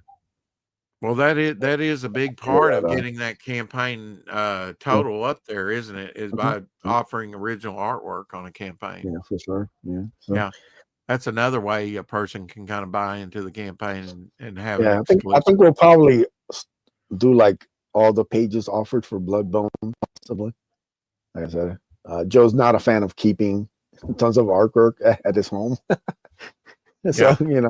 I think we might just offer it all up on the campaign, where we just gotta make sure everything's. Yeah, that'll be the one campaign where we have like actual like dope original art that you can get, and it's easy. Like Joe lives in the States, so it's not like a whole thing to track it down over here. So that'll be cool if we can offer that. And the Bloodbone pages are insane, so I think people will want them. So For those people that came in late, why don't we play the trailer again for them, Edwin? that sounds good.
And indeed, it is coming soon. It is now here at Fund My Comic. It is right No there. need, no need to wait. It's up there on Fund My Comic right now. Go get it. Mike Walters in the house. Hey, Mike. Hope you had a good time on your stream last night. Mike's one of those few people that stream just about every day. Not quite every day, but he and Omer, of course, he does something every day. That's quite a commitment. Respect to the grinders, man. Respect to them. I see them. You know, the notifications pop up, man. So I like the fact people are grinding out there, man. You got to do what you got to do. Yeah, it is. You know, it is. You know, a cursing and a blessing, all rolled in one. You know? Yeah. But how it goes. Yeah. But you know, I what else am I going to do with my time? But then you know, get together with Edwin and talk comics. Talk about comics, yeah. You know, it's one of the few things in life. Like to me, there's like a handful of things that I can always have time for. One's comics, the other one's pro wrestling, UFC, my Broncos. You know, you want to talk about any of those, I'm more than welcome to. You know, you're down. Okay. Yeah. Yeah, I mean, I miss those spinner rack days, you know, where you could just nothing better. Yeah. Where you could go into a grocery store and discover something incredible, you know. Oh, look what's out. Wow, you know. And you can't do that anymore, you know. It's been sterilized. Just even like, you know, the art, the way it's kind of been dumbed down. Like you can't find cool stuff anymore. Like I think I got to give it to Image, man. They kind of got me hooked in a little bit. You know, they got a bunch of projects with artists and stuff that I'm kind of interested in. I just picked up the Youngblood #1. Yo, Dave, what up? You know, picked that up. I picked up the new Spawn Dark Ages by Liam Sharp. So that's thick.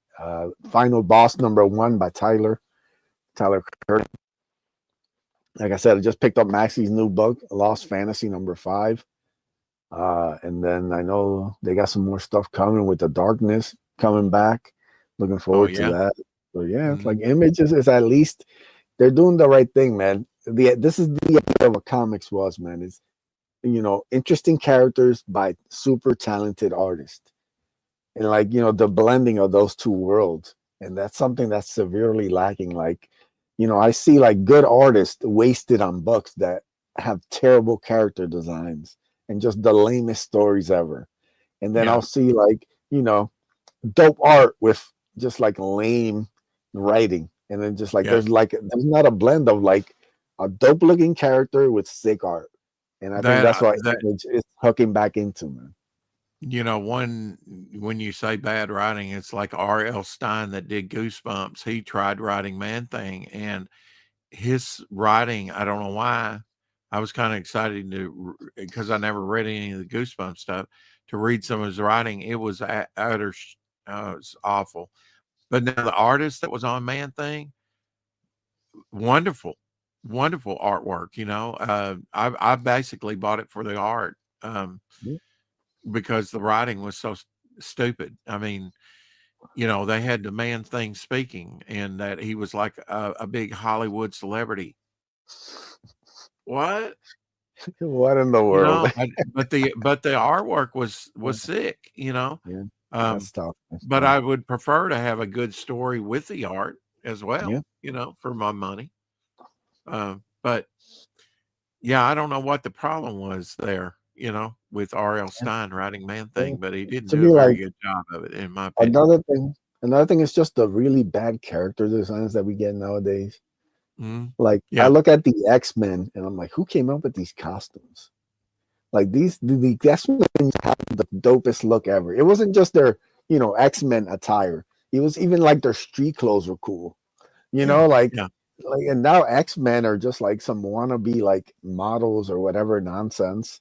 You know, like they have them wearing now. I'm like, these, I don't recognize these characters. You know, well, you know, I mean, as many costume changes as they have, maybe even, you know, I know the Wasp, she was written as, you know, a designer, and there in the 80s, she was switching like every few issues into a new costume. You could almost do X-Men through the years with their original costumes up to the present. So, and fill a whole book because they've had so many different looks over, and some of them, I mean, everybody wants to do something fresh, something different, the writers and the artists when they come in, and it's like, how about sticking with the original designs and just telling a better story that way? You don't always have to redesign everything. But now that is a good point, to freshen up a character, kind of like the Mandalorian, which I think is kind of close to your Ace in a lot of ways, character. Uh, I know with the Mandalorian, just watching season 1, I haven't seen any more than just season 1 of the Mandalorian, but he would add to his costume, right? That was part of his armor. Do you see? I've never seen the Mandalorian. I don't really. I haven't checked out Star Wars probably since the whatever the first new one was where they killed off Harrison Ford. Yeah, I don't blame you there. I don't blame you one bit for that. Very smart decision. But do you think that Ace will kind of change, or some of your characters will change, the designs be modified over time? You see different designs for Ace, but the idea is to never lose like the core. Like he'll always be kind of like the initial design because it works. But there'll be tweaks, and I've showed him on different covers with different. In the epilogue, he's wearing a different design, but it's all like close to the core. You never want to stray too far away. Like there was a bad habit even like in the 90s of like Superman with the red and blue electric like nonsense. Yeah. And you're just like, what are we doing, guys? like you saw Todd sell a couple extra comic books and toys, and now you want to like paint Superman blue and red. Is that what we're doing here? Like, what's going on? Dave says the first generation of X-Men provided legendary characters that stand the test of time. What new X-Men of the last 20 years has the same staying power? Old school creators had more talent. Mm-hmm. Yeah. I mean, they definitely created a good foundation and then just kind of built on that and exploited that over time. But now it just seems like, I mean, Image has almost become mainstream at this point, even though they were indie starting out, with properties like Invincible blowing up, and even like Invincible #1's price in the back issues. Like that's another book. That's Battle Beast. That's another incredible book. Like the most impressed I've been by a mainstream book in about like 10, 15 years was Battle Beast. Yeah. And that was incredible art. Yeah, incredible art by Otley. Just like much better than any of his regular Invincible stuff. Like he just goes nuts on it. And then really good, strong written character that kind of hooks you in and you want more of. So man. So do you consider Image sort of mainstream at this point? No, yeah. It took like a good, 20 some years, but I think they're finally now. I think now that they're closer to the standard than both Marvel and DC, sadly. And I think Walking Dead had a lot to do with that, just the addition of Kirkman, and kind of making him an honorary founder, or part of Image. They pushed it out and became mainstream. And I was hoping, kind of like Dark Horse would, but they seem to be slipping and losing, like they've lost a lot of their properties to Marvel, which I didn't think that they were doing a cohesive universe, and that kind of hurt them to a certain point, but they always had the Predator and Alien properties and stuff, and now they don't even have that, so it seems like that where they've slipped, Image has moved ahead. Yeah, I think a lot of those companies, I think we'll be down to 3. Yeah. And then everything else will be like indie. And like I don't think it's amazing, really. It's gonna be a graveyard, Yeah. It's really amazing, Edwin, that that Marvel and DC are still around, actually. Oh yeah. I mean, because they get bought out by these big corporations, and they're used to making millions and millions and millions of dollars. And the whole comic industry, I think, makes $1 billion a year, but that includes manga and Scholastic News stuff, or Scholastic stuff. So the comic book market is niche, at best, I guess, at this point. And but I think when you get back to basics, and it's all about the character, good writing and good design, and also about the creator and their passion. Um, I can see your passion for your projects, and I think people respond to that. Yeah, With like I said, these comics, they're a love letter to the stuff I grew up on, and the hope that to spark a new generation to come, because sooner or later, my eyes will start going bad. I won't even be able to really read any of these books, and it'll be up to the next generation to like carry the torch, and I just hope we leave them with some cool stuff, leave them with some of these stories. You're at some point you're going to have to go for the retirement package with audio books. Yeah. It's gonna be a how cool would it be to see the Ace or one of your other characters on an audio, Yeah, and actually nice. hear the sound effects of like flying through space or whatever, which I know it's a vacuum, folks. Give me that much No, credit. I think Ace would be perfectly fitted to like different types of storytelling. I think it has a nice base to it where you can kind of take it anywhere. Yeah. So yeah, I would love to mess with that. In Ace 4, are you going to expound on the group? Are you going to keep kind of the group thing that's kind of gravitated towards him, or are we going to kind of lose that? Or yeah, Akula and Angelique both kind of go their own separate way, different kind of stories that'll branch out. You mostly focus on Desi and Ace looking for answers. So basically, they'll be talking with the Emperor, and then Ace will kind of start getting answers about where the armor comes from and kind of the history behind it. And then you kind of go into like the larger universe, because basically the main setup of the Ace is like Ace lives on Earth, but there's no like aliens or anything. He thinks he just lives in a normal world. But the truth is, Earth is a backwater that nobody cares about. So that's why aliens haven't come there. It's not only so Ace gets the armor that it kind of brings the kind of aliens to him, and now he gets introduced to this whole world, basically like a big civilization of different hundreds of different alien species and different things. So he kind of gets introduced to the bigger world in Ace 4. And like I said, get some of his backstory too, get some answers to where the armor and all that stuff comes from. So there's going to be different issues. Like I said, we're still kind of writing it, kind of getting it right, but it should be fun. I like the idea of giving people some answers finally, because I have been asked about where the armor comes from and different things. So it'd be nice to actually give people some answers. But you don't want to give them things, so you gotta make them wait for the rest of it. And like you said, it really depends on the character, right? I mean, you can do that with the Ace, but like Wolverine, they never should really have divulged. Nah. That's the thing. Like with Bloodbone, you'll never get everything, because it will just make the character not interesting. I'll give you glimpses, and it'll be up to you to put it together. Kind of see like, oh, where does this slot in? So we'll give you some intrigue, but Bloodbone will want to keep the mystery, man. Like so, once Wolverine lost the mystery, he wasn't the same character. He just became like everybody else, and we want to keep the mystery, man. Yeah, I think maybe even Batman might have been a better character had they kept his sort of angst and his origin a secret. Where did he come from? I don't know, for certain characters, and then there's some that are pretty transparent that you can reveal everything about. I think like the biggest thing is like the setup is fine, but I think like once they dive too deep in and try to like do like Batman year 1, year 2, year 3, that's when it gets too much. Like his parents got killed.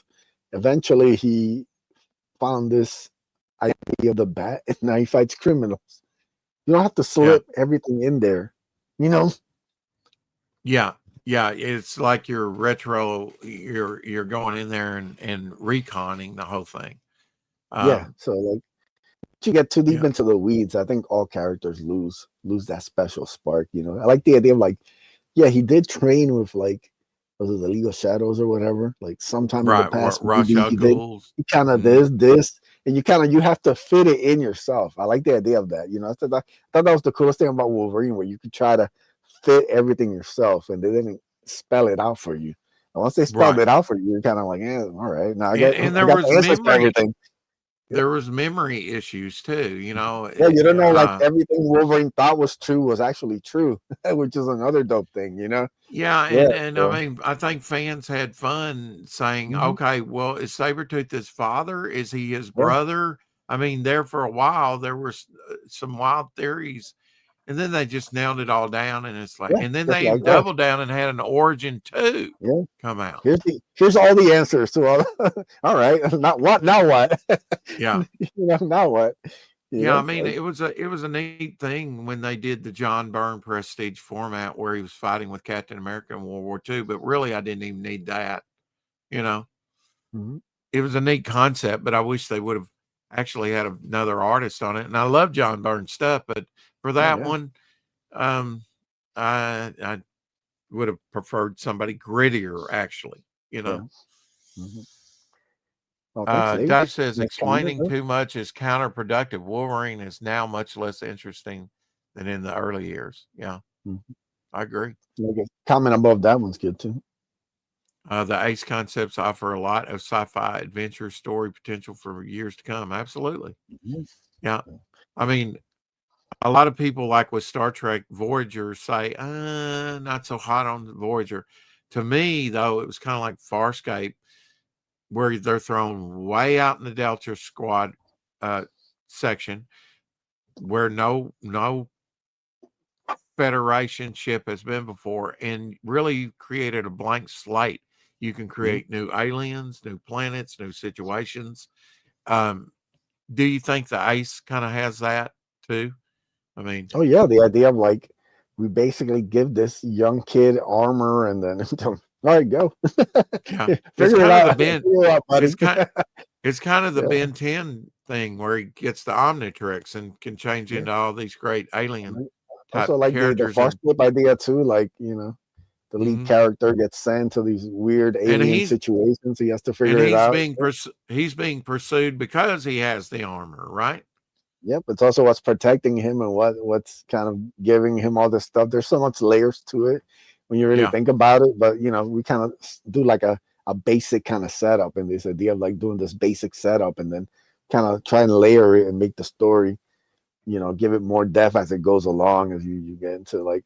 And I really thought like stuff built really nicely from volume 1 to 2 to 3. The idea of like I thought the team up made sense. I don't think the team up was forced. I don't think like the actions, even the stuff that was a little kind of like, why did this character do this? I think it all gets Mhm. answered within. Like when Angelique gets injured, uh, and Ace brings her to the ship, Desi has to make a choice. Does she can help her, he can heal her, but why would she? Yeah. I show you why. She knows her healing Angelique is something that Ace would approve of. It's something that's right to do because she just fought beside them. So even Mhm. though she's personally hurt because Angelique killed her teammates, she knows the right thing to do is use her power to heal her. So that all gets kind of earned, I think, through the story that we're telling in just a couple issues. And I think everything, you know, like I said, I've been writing myself. I've gone back to 1, 2, and 3 just to make sure, like my own headspace when I'm writing 4. I like to make sure, like everything I've written, and make sure that I'm not that doesn't match. So, like, I think everything is earned, and I think it's a lot more layered than like the initial concept of the story. And I think by the time you get to like hopefully 4, when we start giving you answers, that's also earned in the storytelling. Even though, like I said, it's a very simple. Like the ASAP is super simple. I think it has underneath. If you're actually paying attention and you reread each issue, I think you'll kind of get that. So you know, my hopes with Ace is that people reread them. If you got like Ace Volume 3, you should have reread Ace 1 and 2, and then 3 back to really get the fullness of it. And hopefully, when 4 comes out, you can do the same thing. Read all 4 and kind of get like a fullness of what I'm presenting. Right. Yeah. I mean, it all builds on itself, you know, and you have such Mm-hmm. a variety here. Um, you know, I would get anthology type books. And if you think about it, even in the early 80s, you remember those ones that DC offered up that were just $1, but it had like no ads and 5 Yeah. 5 stories in it. Those were Mm-hmm. anthology stories. Now they Yeah. may have been like the Batman Yeah, family, definitely. or the Superman family, but it was all, might have had one theme, but you had like a Supergirl story, you had a Superman story, you might even have a Superboy story, or you got a Batman, Robin story, or a Batgirl story. And maybe not all that appealed to you, but overall you know, it was good stuff. So anthologies, Yeah, I don't think they're going away anytime soon. I just wonder why they get the bad rap that they do. yeah. Like I said, it's one of those things. I think sometimes, I think a lot of times people just need time. Just need to kind of talk to them about it and kind of break down what your thoughts are on it. And like I said, it's something that's also kind of been forgotten about. So the idea of like bringing it back, even like if it's in a smaller way, like this is something you don't really have to like. This is like 32 pages. You just kind of get into this, read like 5, 6 short stories. It's not going to involve your whole, your whole day, you can kind of get in and Yeah. kind of get it like a cliff note of each story, each character, and just some dope art. I think it's good for like a bite size. I think a lot of stuff nowadays has to be like that. Like Yeah. I love podcasting stuff, but right now I'm mostly into like the clips version of them. Like I'll watch like a 15-minute clip instead of Right. having to watch like an hour and a half. Just because Yeah. as much as I would love to, I can't. I got too much stuff to do there, so I can't Right. So I think making an anthology with not anything that's not too deep, you can kind of bang it out in like 30, 32 pages, whatever. Hopefully people will kind of dig that format. Yeah. Just give them a taste, and get them Yeah. hooked.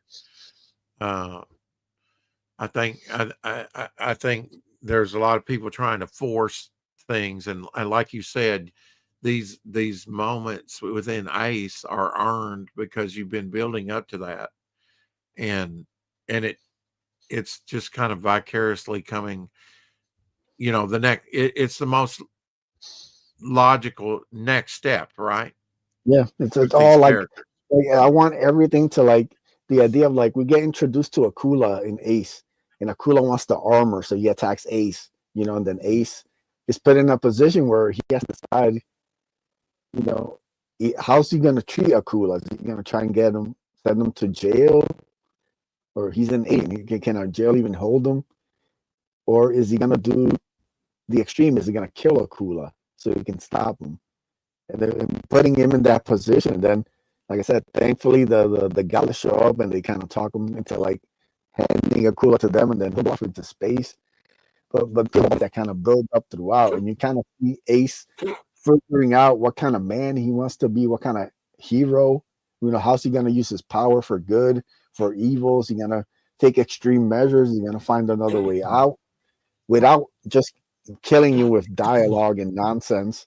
And just but making it clear, like this stuff is in there. You're paying attention. Hopefully, you see kind of what I'm laying down. Each one of these little.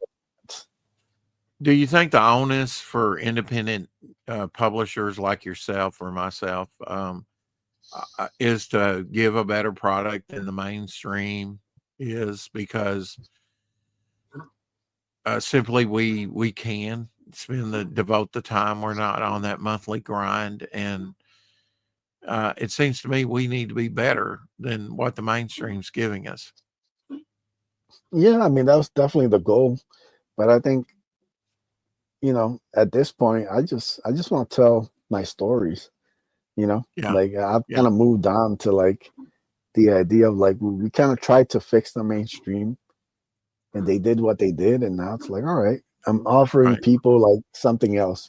Like I'm cool. Like I think right now the biggest ideal for every indie creator should be Brian Polito. Create your own universe, your own characters, your own fan base, and basically be successful without anybody else. And Yeah. the idea that Yeah. Brian can launch 3 to 4 starters a year, different IPs, all in the same kind of universe, have them all be massively successful, fulfill them, and then the next year launch 3, 4 more new ones. And he just racks and prints money on his own IPs. He hires people to write, to draw, to do covers, to do this and that. He's basically a one-man independent empire that can make, a couple $100,000 a year, guaranteed at the base level. If he gets a new IP that's high, it can grow even more. But he can do that 2, 3, 4 times a year, and he's not beholden to anybody or anything. I think that's the goal. I think if you're like an indie creator now, that's the blueprint. We should all be trying to be Polito. Create our $3-4 a year, make sure we get, a sustainable income every year, and then, continue to grow our IPs. I think that's kind of where everybody should be looking. Yeah, and unleash your creativity to the fullest, right? In the process. Yeah. Because he's shown that there's people out there who want comics, who want certain things. So, there's people out there who dig the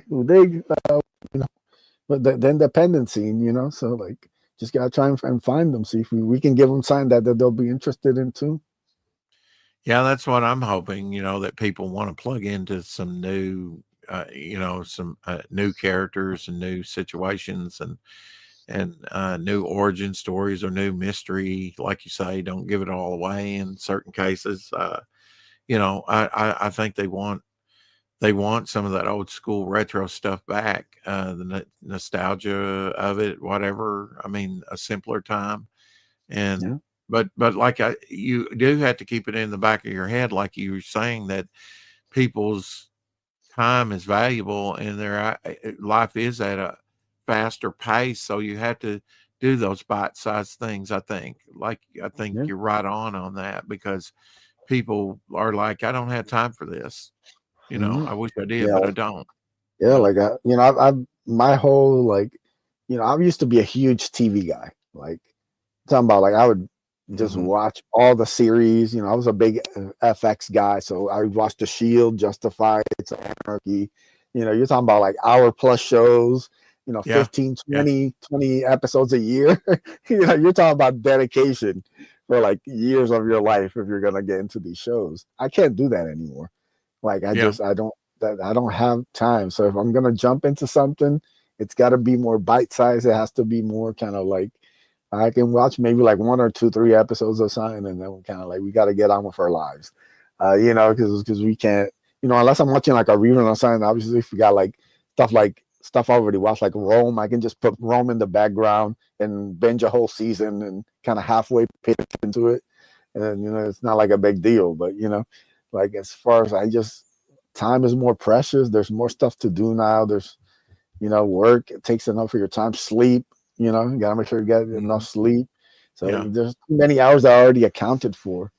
So everything has to be more streamlined. I think I think like even like music, there's so much stuff that I think like let's whittle stuff down to like what's needed, and then we can kind of, because I just think people are just kind of super busy these days, So it's like the good and the bad, like with everything, with technology, So hopefully, we can give people something interesting at a nice price point where they can just come in, and it doesn't involve something that's kind of like overbearing.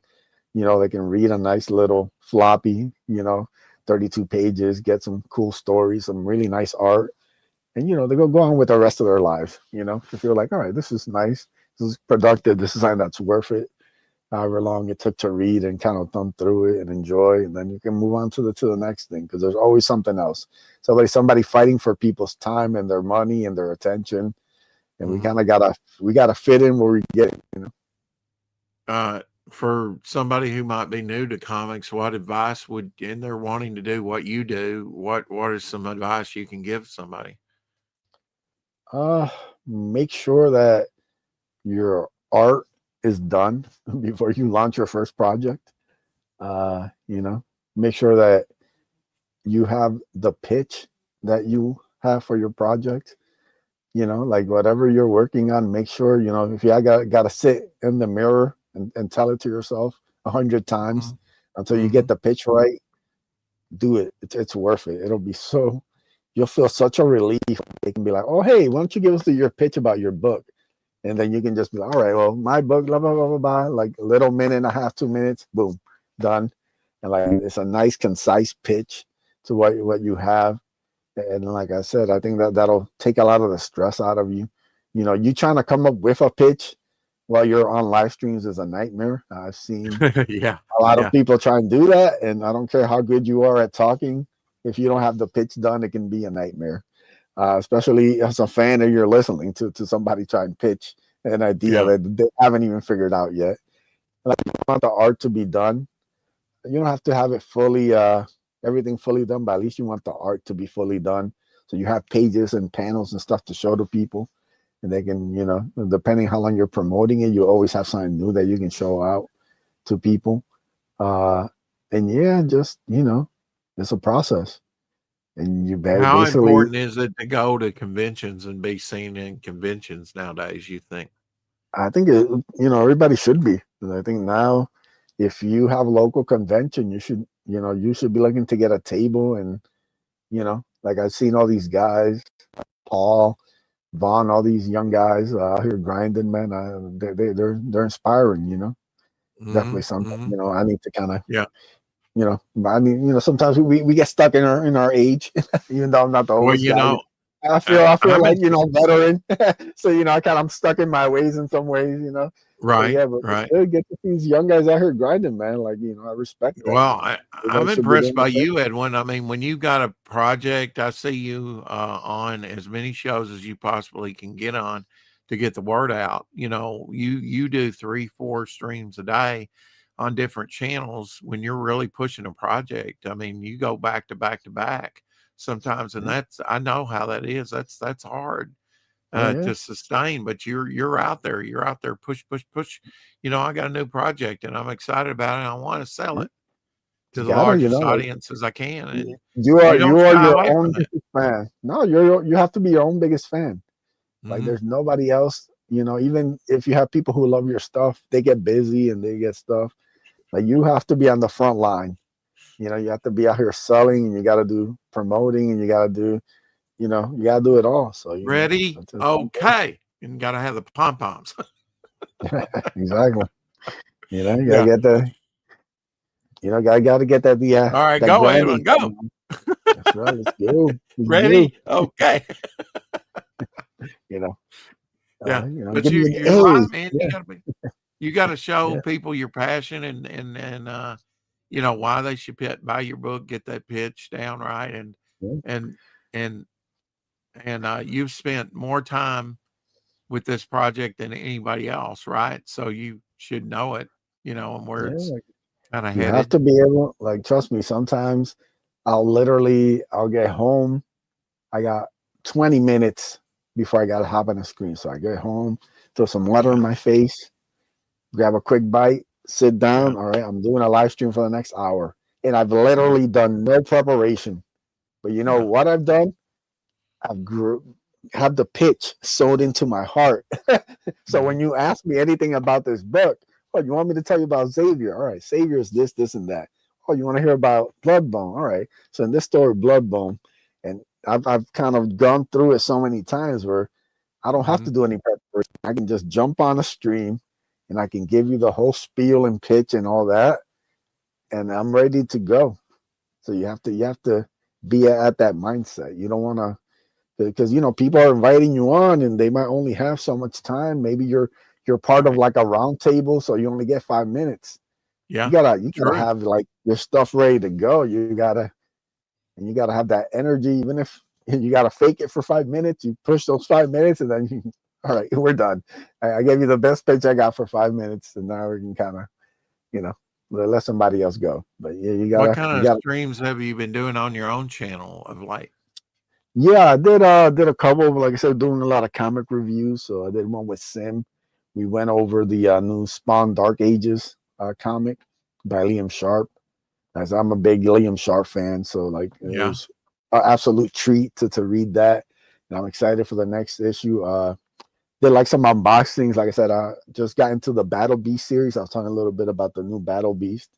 Just really like impressed. Just like, you know, this is a story that you could have read back in the day, and just like this is the kind of book that really kind of gets you as a fan. And it's been a while since I've read anything like that from the mainstream. Most of my indie books are really the only ones that get me hyped these days. You know, when I read something cool indie, you're like, yeah, this is fun. This is exciting. Battle Beast gave me that feeling. So I was super impressed by that. So yeah, hopefully, now that I'm feeling a little better, we can kind of start going to some more like unboxings and like reviews and different stuff. Kind of talking about comics. Like I said, it's one of my passions, one of the things that I can always come on and talk about. I don't like talking about, I kind of went through the phase of talking about bad comics. I don't want to talk about bad comics anymore. I was talking about good comics, give me something that I can get excited about. So hopefully we can get that going again in the new year and kind of get some more fun streams and let people know, people are looking for some cool books. So hopefully we can get some recommendations and stuff. There are some stuff out there that's cool. So you can check it out. I think so too. I think you need to be, there's a lot out there as there always is, but I think you need to be more selective. I think people are getting more selective even in crowdfunding, Yeah. Ryan wants to know if you've been over on Bancroft's channel. Oh yeah, I think I've done maybe 5 or 6 appearances with Bancroft. I know I've did all 3 Aces. I've done 1 or 2 for Bloodbone and 1 from Raid of the White Leopard in the anthology. So it might be 6 or 7 appearances on Bancroft. Always a fun time hanging out with him. I give him a hard time for stealing all the Hardlines material, but it's fine.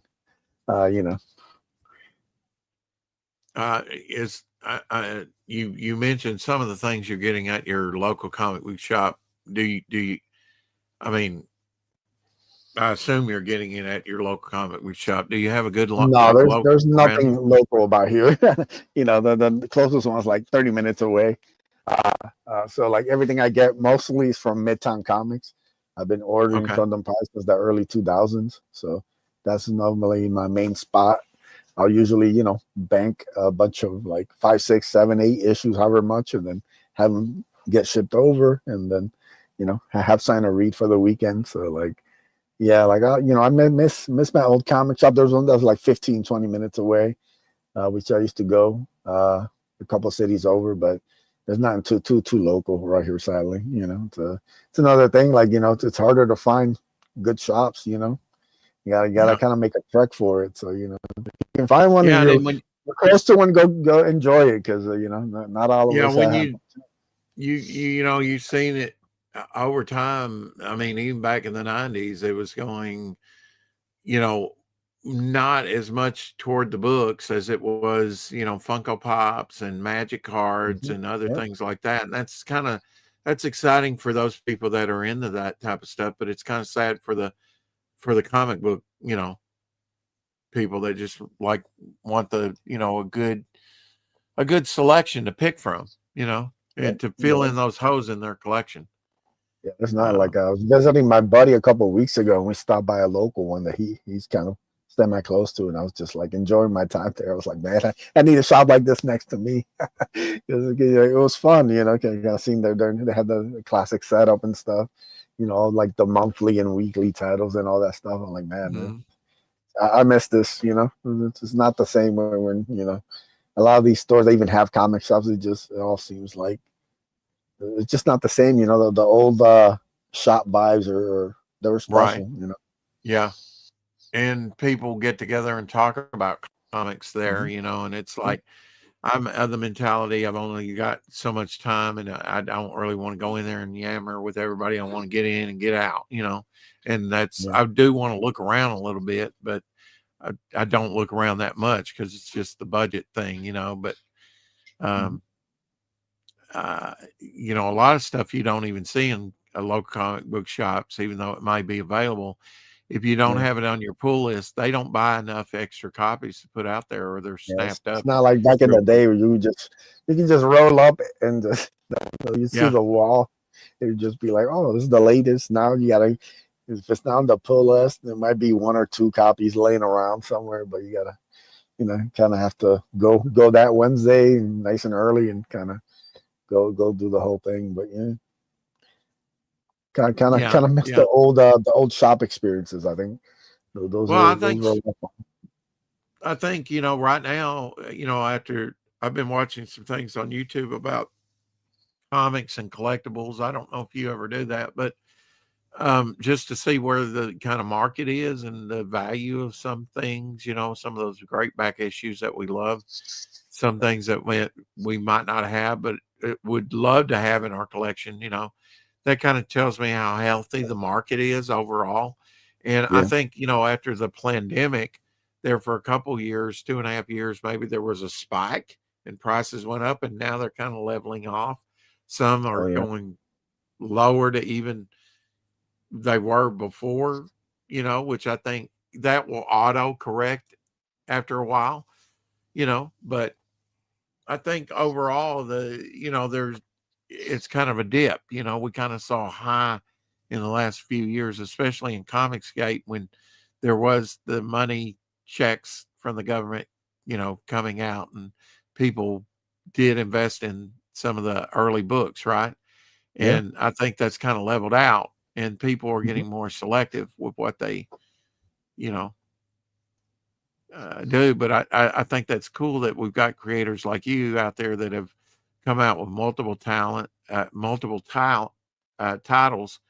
and you've kind of established yourself, and now you're doing an all in all one anthology. You're taking all that goodness that you've created over the years. And I've seen other creators doing the same thing. I think Dave, who was in here, did the same thing with Perfect 10, a collection. Yeah, I'm, he's been I'm killing I'm it, man. glad that it's It's good to lasted see. long enough so that people can do that. Yeah, it's definitely beautiful to see. Like I said, I admire all these different creators and different people. Mhm. In their own lane, creating their own things. Like Dave, I said the DS Bros. Paul Vaughn, all those young guys grinding. So it's good, man. I mean, we need that. We need that energy. We need the more energy there is. I think it kind of spreads. You can kind of get that vibe. Across the whole scene. How important is a YouTube present, you think? The presence, Oh, having a it YouTube. has to be. Like you have to be out there. You have to be front and center. So like it's why I'm trying to get the YouTube going again. While there, you can kind of like you know make more rounds. There were a lot more avenues, but I think now you kind of have to Mhm. start building your own kind of brand and kind of creating. Get people used to seeing you. Get to seeing your face, Yeah. get to seeing your name. So yes, definitely. If you're a young guy and get that YouTube channel going, start inviting people on with you, start talking with other creators, start making Yeah. connections, start the process. So like, you can kind of grow yourself. You don't want to be behind the eight ball. So definitely you gotta get out there, get the YouTube going again. Do you ever do on your own channel things about talking about writing since you are Yeah, a I used writer? to have like the writer's cut. I don't know how many episodes I did of it, but I used to talk quite a bunch of writers and creators. I talked with Bancroft. I had Phil on, a couple different writers on there. There's maybe Mhm. like 8 episodes or something. Maybe might want to bring that back. Kind of hit up some new guys and kind of see what it was. Just it's all about the schedule. So Yeah. it gets a little hard sometimes. But maybe see if I can bring that back. It's a fun experience, just getting people. We would talk about different topics and stuff. Like I think I talked to Bancroft about writing for like a sequel because he was about to launch the Lucent 2 or just had launched the Lucent 2. So we kind of talked about writing for like a sequel. So that was an interesting conversation that we had. So yeah, like all my stuff is available on the Drawn Aces channel. Any conversations or anything I've done, they're all like nothing's like behind any sort of like playlist or anything. So you can just if you're interested in anything I've done, you can just go scroll through the videos. It's called the Writer's Cut, so you can Mhm. check that out. Yeah, it's interesting. Not all writers are created equal, right? So you get us kind of all together. You see that you hear the differences and how the different approaches. How Yeah. how do you approach? We were talking yesterday about writing, and even if you don't feel it, write it badly, and then come back and tweak it. How do you approach a blank sheet of paper Yeah, I in mean your writing time? it all depends on like, the last thing I wrote was the last It's actually a Bloodbone short story, but before that, it was the first couple pages of Ace Volume 4, which I've been really struggling with. And like I said, it's just about I'm going through ideas, and I had like a faint one. I said, all right, let's do this. I just started writing it, a little idea. Then next thing you know, I got like 10 pages done. And I was thinking, like, that's it, man. Sometimes you gotta force that little wrinkle, that little thing that you got. Only got this, and you start writing it down. You start exploring it. Next thing you know, 1 page, 2 pages, 3 pages, 4 pages. You get into a nice little vibe. And then once you hit the wall, you know, I'm one of those people. I stop right there. I don't want to force it. Like, I had a good flow for 10 pages. Let's reset. Let's go back and reread it. Let's get some more ideas, you know, and kind of go that way. But yeah, sometimes you just gotta put your head down and write. Yeah. I'm one of those that kind of think action begets action, you know, reaction, whatever. You just by doing, you know, you're putting things into play, even if you're not feeling it, like you say. And maybe you don't do that much, but maybe you come back the next day and do even more than what you expected. It's kind of up and down thing, you know. You can't really control creativity, you know, in a way. And you never want to force it. You just want to kind of go with the flow of it. And I find usually when I'm in the flow state, you know, I'll get like 10, 15, 20 pages. Like, I'll just, you know, once you gotta hit the limit, you stop and reset. And usually once it's done, you can kind of start like just going back and rereading it. I already have new ideas. I'm like, all right, I'm already taking notes for the next 10, you know, so it kind of, that's how the process works. Overall, are you happy with the stuff that you bought on the crowdfunding? I mean, or have you gotten some that seem the writing seems forced? It's been a mixed bag. You know, there's some stuff that's like, some stuff I think it's really good. Other stuff has been like, this didn't work out at all for me. But you know, there's maybe been like 2 or 3 that I thought were just like trash. So I think that's pretty good for all. I think I have over 100 backings since we started, so it's pretty good. You know, even if stuff isn't like my best or, you know, it's below average. I don't really there's only really like 2 or 3, maybe 4 books that I think are like a waste of money. So I think that's a pretty good track record. Well, you know, over 100, that I'm back. I think you're gonna get that probably in indie, or I mean, we're getting into mainstream. It seems like a mixed bag today. You know, you never know what you're going to get with some of this stuff. Yeah, for sure. Like you said, bad designs and, you know, that new Warriors thing. It's, you know, some of it's just ridiculous trash. Like, who greenlit this? Who greenlit this, man? Like, we need to have a conversation. Yeah. Now you're sounding like Donnie Cates. I just want to have a conversation. Let's have a little. Just go into the jacuzzi and let's have a nice little talk. You know. Well, Edwin, thanks for coming on and unwinding with us, and hopefully it's been enjoyable for you. Always, man. It's always fun to talk comics. Like I said, that's especially on a night where, you know, I have the day off. That's even more fun. What's on your short list to read next? I gotta check down the last issue of Battle Beast. I'm gonna read The Man with No Strings, so I'm excited. Like I said, I'm really looking. And maybe that Zaid Brothers stuff. Yep. So this one right here, I've just thumbed through it, so, you know, haven't read the story yet, but it looks incredible. It is exciting getting stuff in the mail, isn't it? It is, man. Even this, like the silhouette, I already read it, but it'd be nice to do like a refresh of it, you know. So, you know, I'm a big like reader and rereader, and then also got these that have nothing to do with anything, but I just want to show them off. Okay. Oh, yeah. Is that a sketch cover? That's right. A little Brandon Diaz original right there. Wow. And then right there. Wow. There you go. Just want to share a little something with the people. So. Yeah, that's fun. Yeah. Well, thanks for coming on, brother. It's been awesome. Yeah, man. Thanks.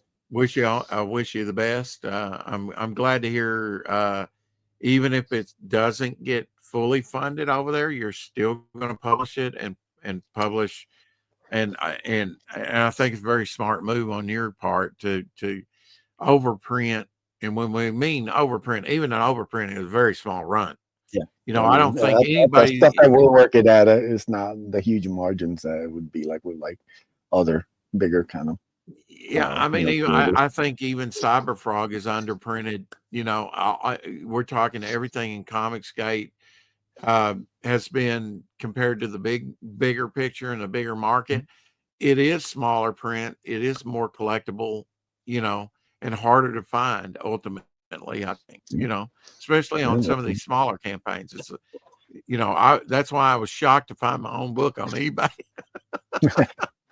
It's like, I got to have that. Boom. I got it.